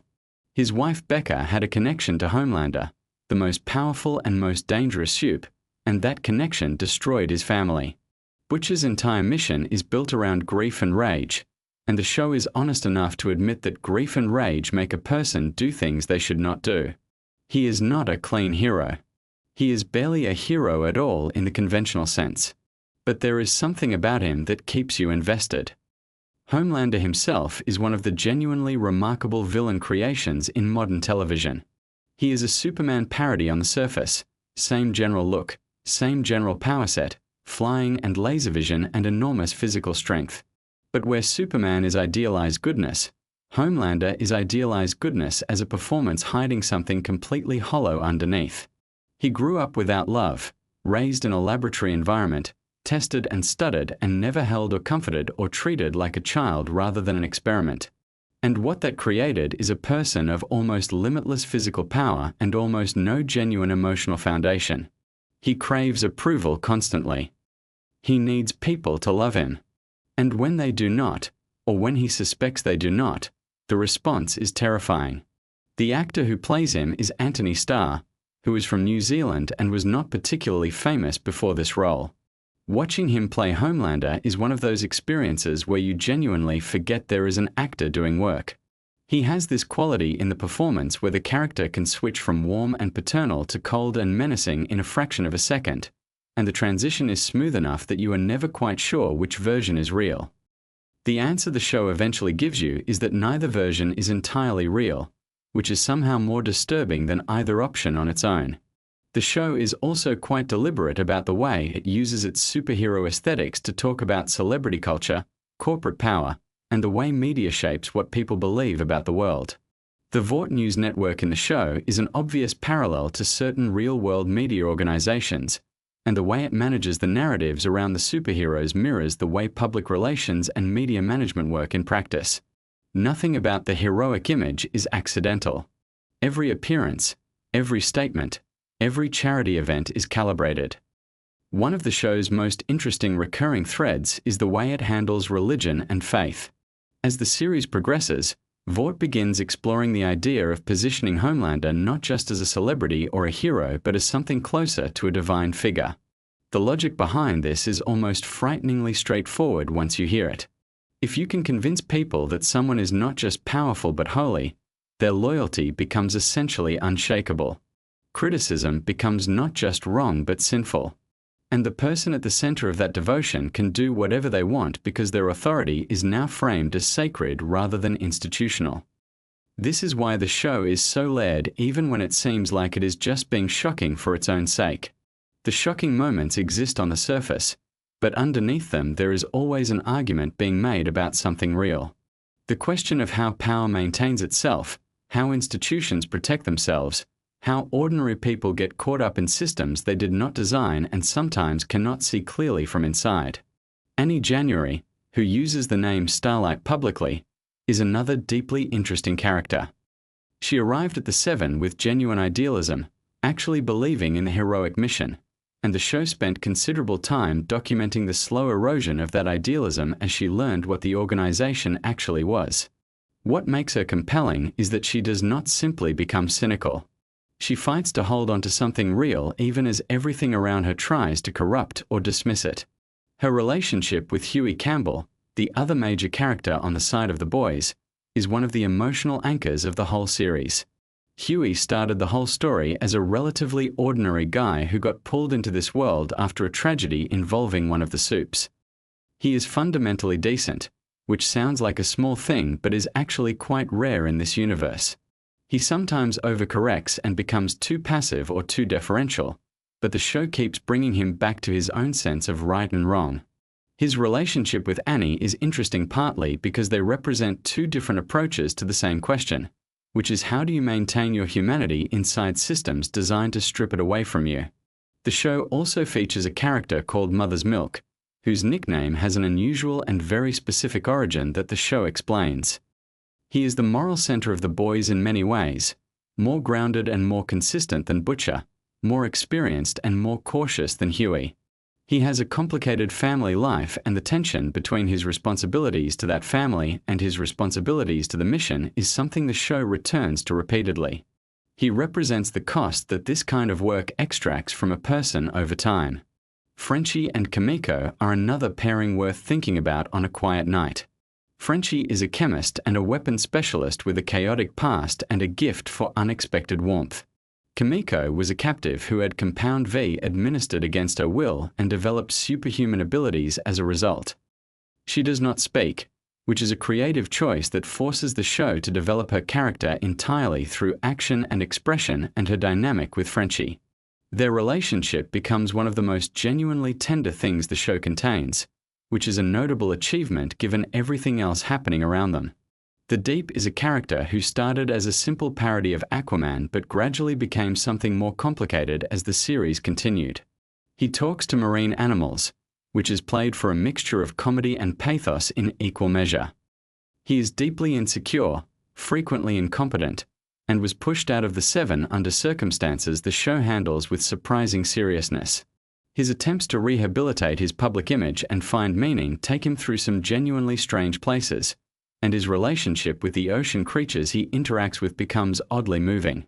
A-Train is another hero who began as a parody figure, a speedster whose whole brand is about being the fastest, but who gradually accumulated more complexity.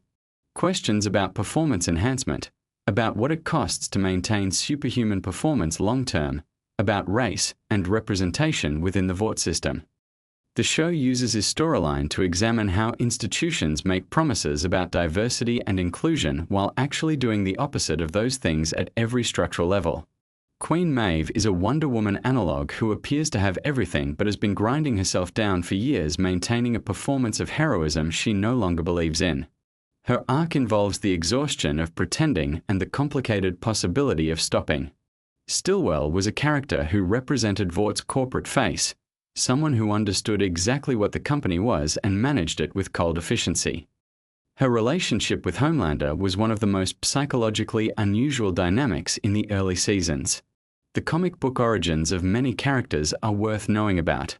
In the comics, some characters have very different fates and motivations than their television counterparts. The show's creative team made deliberate choices about which elements to adapt directly and which to rethink entirely. In some cases, the television versions of characters are considerably more sympathetic than their source material counterparts. In other cases, the show intensifies certain qualities that the comics only sketched. The show films primarily in Toronto, Canada, which doubles convincingly for various American cities. The production design is one of its quiet strengths. The Seven Tower has a very specific visual language, all gleaming surfaces and corporate aspirational architecture. The Boys' base of operations looks like the exact opposite, cramped and functional and chaotic. The contrast is doing real work in terms of establishing what each side of the conflict represents. The music choices in The Boys are consistently interesting. The show has a habit of placing extremely cheerful or romantically familiar songs against scenes of considerable violence or darkness, and this juxtaposition creates a specific tonal effect. It keeps you slightly off balance. It refuses to let the violence feel entirely heavy or entirely weightless. There is something about hearing an upbeat track during a moment of chaos that mirrors the way the show treats its corporate villains. Everything packaged pleasantly regardless of what it actually contains. One of the recurring themes of the show is about what happens to idealism when it encounters power.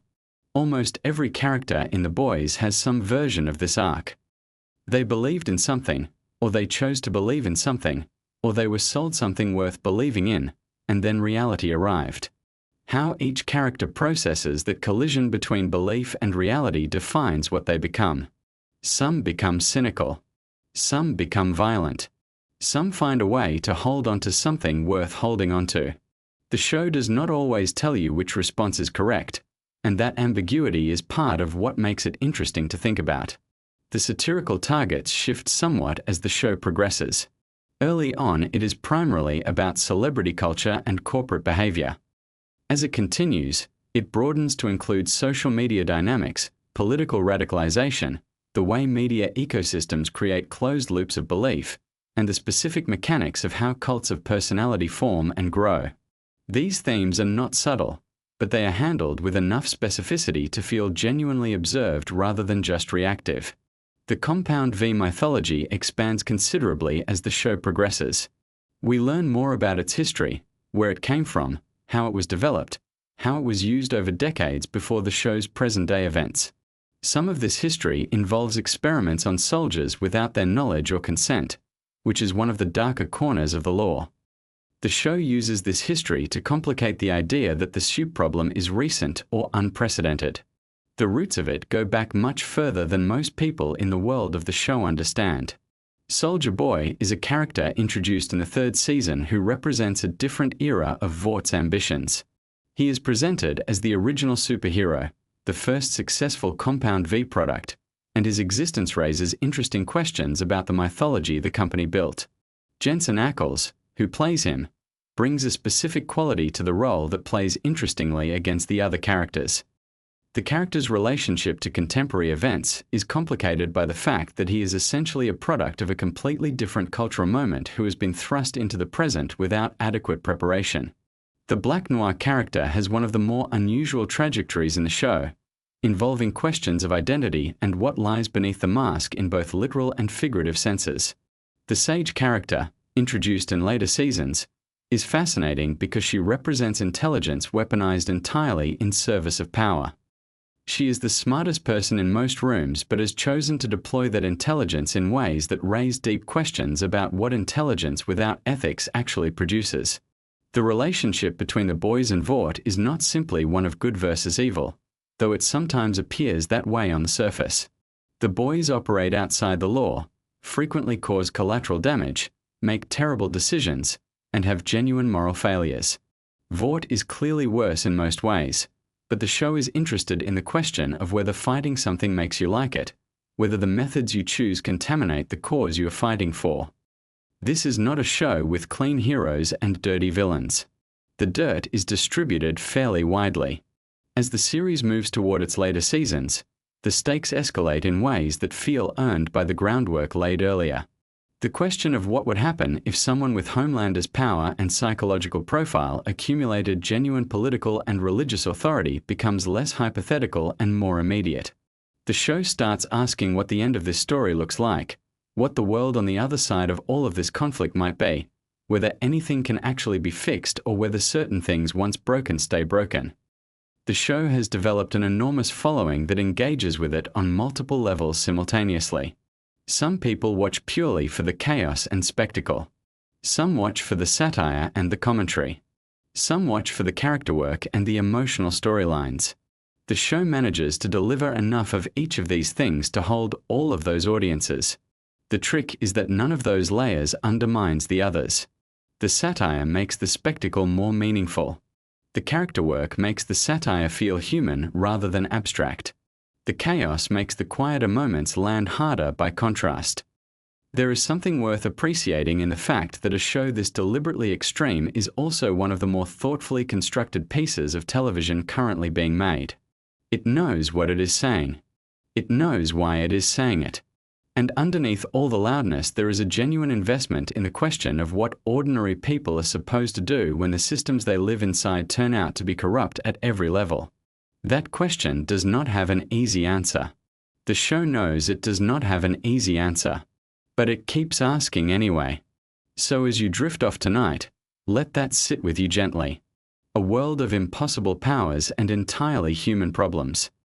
Corporate towers with gleaming facades and rotting interiors.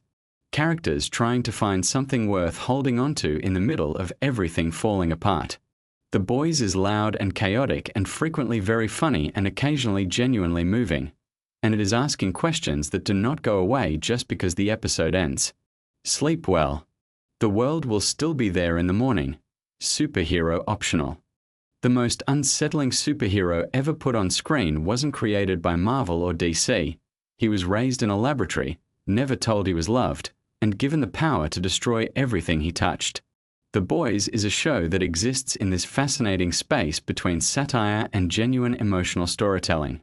It takes everything you thought you knew about superheroes and flips it completely upside down. The premise sounds simple on the surface. What if the people with extraordinary powers were not the noble protectors we always imagined them to be? What if instead, they were deeply flawed, psychologically damaged, and in some cases genuinely monstrous? What comes out of that question is one of the richest, most layered television universes ever constructed. Let's start with something that gets overlooked surprisingly often. The show draws heavily from a comic book series that came out in 2006. The original comics were written by Garth Ennis, who is known for being absolutely relentless when it comes to pushing boundaries. The television adaptation keeps the core spirit of that material alive, while also expanding and deepening certain storylines in ways that even fans of the comics found genuinely surprising. The showrunners made a deliberate choice early on to honor what made the source material so powerful, while also making it feel like something fresh and specifically designed for the world we live in right now. One of the most interesting things about the show's main villain, Homelander, is that his psychology is meticulously constructed. Every single thing about him, from his obsessive need for approval to his terrifying outbursts of violence, traces back to a very specific childhood that the show reveals gradually over multiple seasons. He was raised in a laboratory. He never had a parent in any meaningful sense. The people around him during his most formative years treated him as an asset rather than a child. That kind of deprivation creates something almost impossible to repair. The show takes that damage seriously, and what emerges is a character who simultaneously wants to be loved by absolutely everyone and also holds everyone in contempt. That contradiction is what makes him so fascinating to watch. The actor who plays Homelander has spoken in various interviews about how he approaches the role. And one thing that consistently comes up is the idea of playing someone who has no genuine emotional anchoring. Everything Homelander feels is exaggerated, performative, or completely disconnected from reality. When he smiles, it never quite reaches his eyes. When he laughs, there is something hollow underneath it. These are all deliberate choices, and they come through in a way that makes your skin crawl even during moments that should feel lighter. Now here is something truly interesting about the way the show handles its generational trauma theme, because this is one of the most carefully crafted threads running through the entire series. The show essentially argues that trauma does not just affect the person who experienced it. It gets passed down. It mutates. It becomes the lens through which damaged people see the world and eventually the template they use when interacting with others, especially the people closest to them. You see this most clearly in the relationships between fathers and sons. Each generation inherits something broken from the one before, and the tragedy is that even when characters are aware of this cycle, breaking it turns out to be extraordinarily difficult. Soldier Boy is a character who embodies this idea perfectly. He is presented as a kind of golden age hero, the original American superhero, a product of the post-World War II era when America was deeply anxious about its standing in the world and desperately wanted its own myths and legends. The show is very specific about how this character came to exist. After the war, there was this enormous appetite for symbols of American strength and superiority, and a character like Soldier Boy fit perfectly into that cultural moment. He was strong, conventionally handsome in that mid-century movie star way, and he projected an image of uncomplicated patriotic power. But behind that image was someone who carried their own wounds. The show makes clear that Soldier Boy himself had a brutal upbringing, complete with a father who was abusive and cruel. He learned what relationships looked like from someone who treated love as a weapon. And so when he eventually had a son of his own, which he did not even know about for most of his existence, he had no template for anything other than what he had been taught. The cycle continued. Homelander grew up without Soldier Boy, yes, but he still inherited that damage through other means, through the clinical coldness of the laboratory, through the manipulative warmth of people who only cared about controlling him. And then there is Ryan, Homelander's actual biological son, a young boy navigating an almost unimaginably complicated situation. He loves his father. Children often love their parents regardless of what those parents have done, because love and safety feel like the same thing when you are young. But Ryan is also perceptive enough to sense that something is deeply wrong. The show handles this character with real tenderness. He is not simply a prop in the larger story. He is a person trying to figure out who he is while surrounded by adults who all have their own agendas and their own damage. One of the most poignant things about Ryan's storyline in the later seasons is the moment when he discovers that things he believed to be true about his family were not true at all. When a child discovers that the story they were told about their own origins was a lie, something fundamental shifts inside them. The ground under their feet is no longer solid. This is something that real survivors of family dysfunction talk about all the time. The rewriting of your own history is sometimes more traumatic than the original wound, because it means you have to question not just what happened but what you understood about your own life.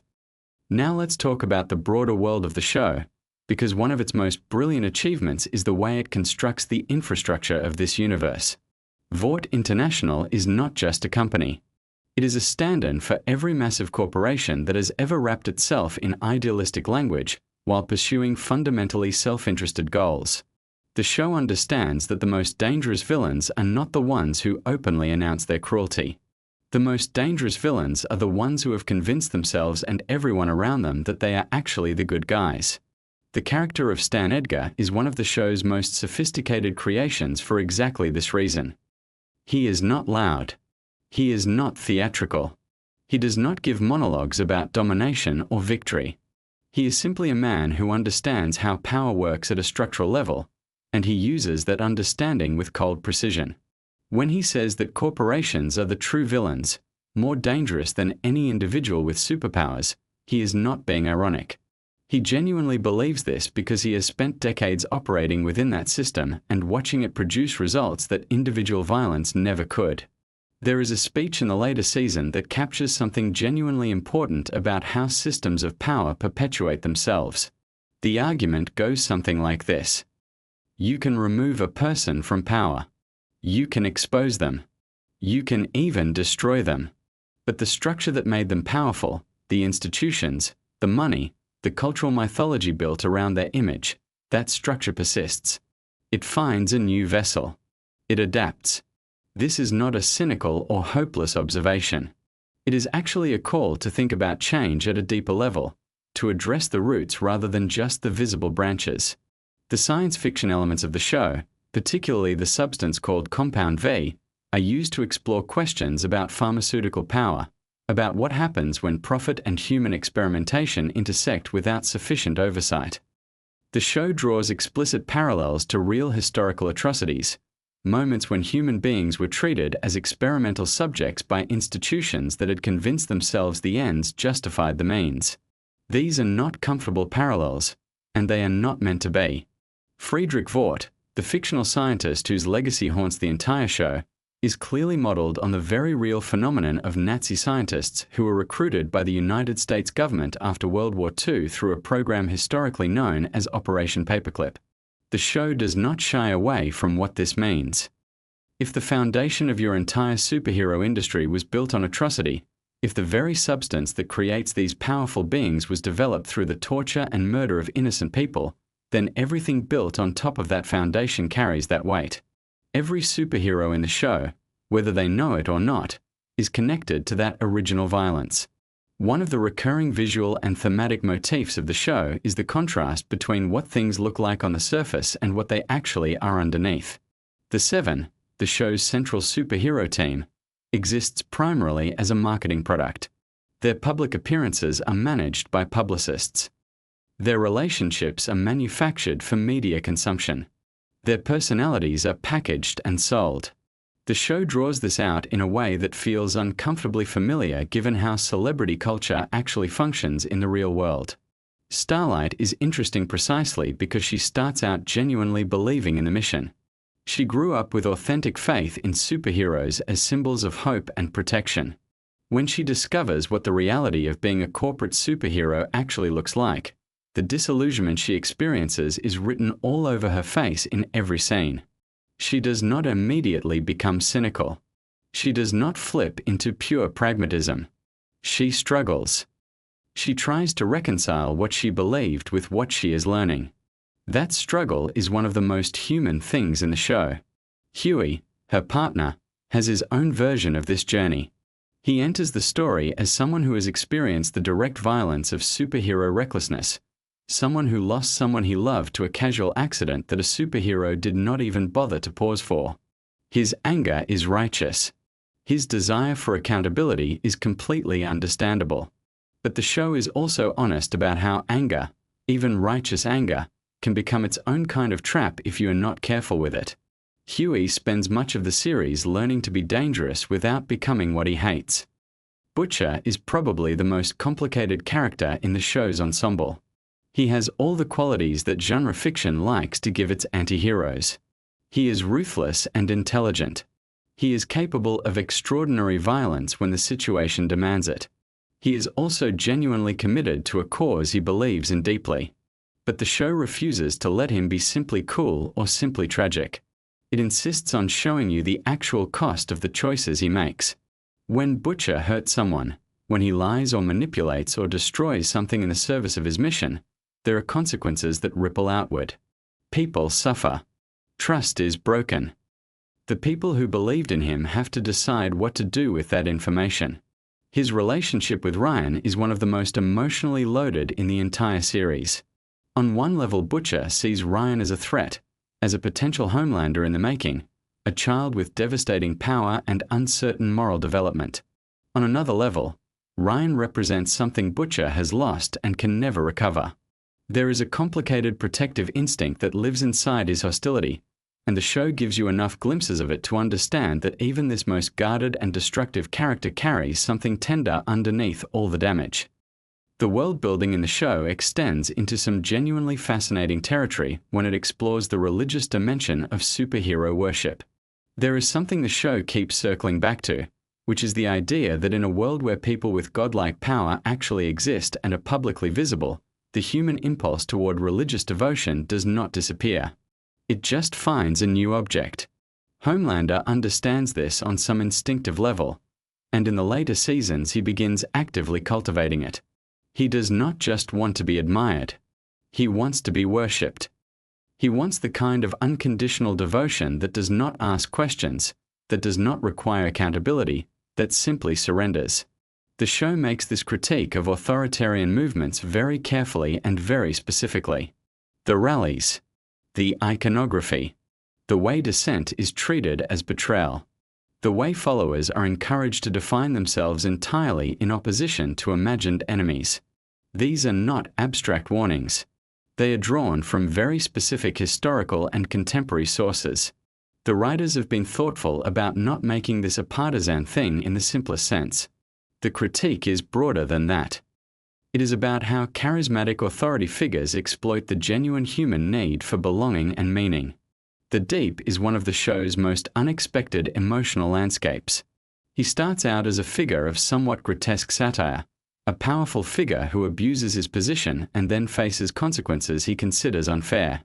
But somewhere along the way, the show found something genuinely pathetic and almost sympathetic in him. He is someone who has never developed any meaningful inner life. He defines himself entirely through status and through what others think of him. When that external validation is taken away, there is nothing underneath. No actual self to fall back on. His relationship with aquatic life becomes the one place where he experiences something close to genuine feeling, and the show plays this for dark comedy while also letting it be genuinely sad. Mother's Milk is the character who perhaps best represents the show's argument about how ordinary people find the courage to resist systems that feel too large and too powerful to challenge. He is not someone who wants to be a hero. He has a family he loves. He has a normal life that he wants to return to. But he also has a history with Vought that made turning away impossible. His commitment is not abstract. It is not ideological in the airy sense. It is personal and specific and rooted in actual loss. That is what makes him believable as someone who keeps going even when the situation seems completely hopeless. Frenchie and Kimiko as a pair explore something the show does surprisingly tenderly, which is the question of what a meaningful life looks like for people who have been shaped by violence. Kimiko was turned into a weapon. She did not choose her power. She did not choose the world she was pulled into. What she wants, with a clarity that cuts right through all the chaos around her, is something quiet. She wants connection. She wants a future that belongs to her rather than to the emergency she was drafted into.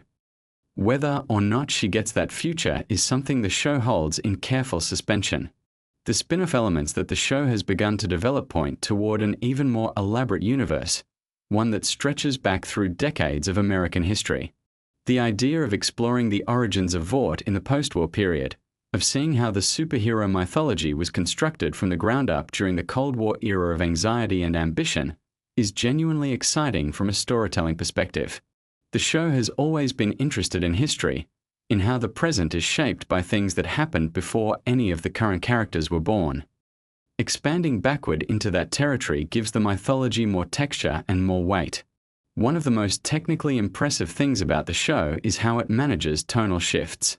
In a single episode, you can move from something absolutely grotesque and shocking to something quietly heartbreaking to something genuinely funny and then back again. This should not work. Shows that try to cover that much tonal ground usually end up feeling incoherent or manipulative. But the writing and direction maintain such clear control of the emotional logic that each shift feels earned rather than jarring. You understand why this moment follows that moment even when the surface texture feels completely different. The music choices throughout the series deserve their own mention.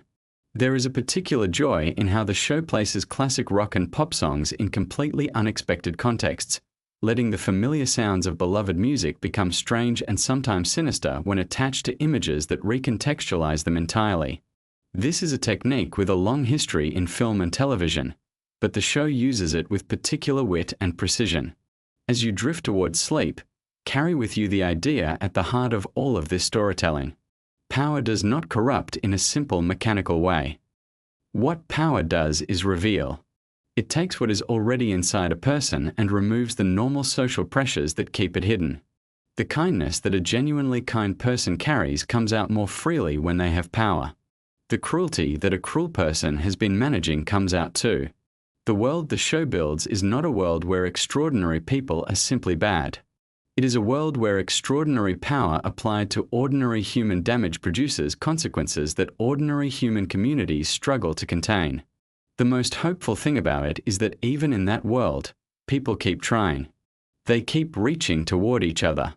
They keep believing that something better is possible. And that, in the end, is worth dreaming about.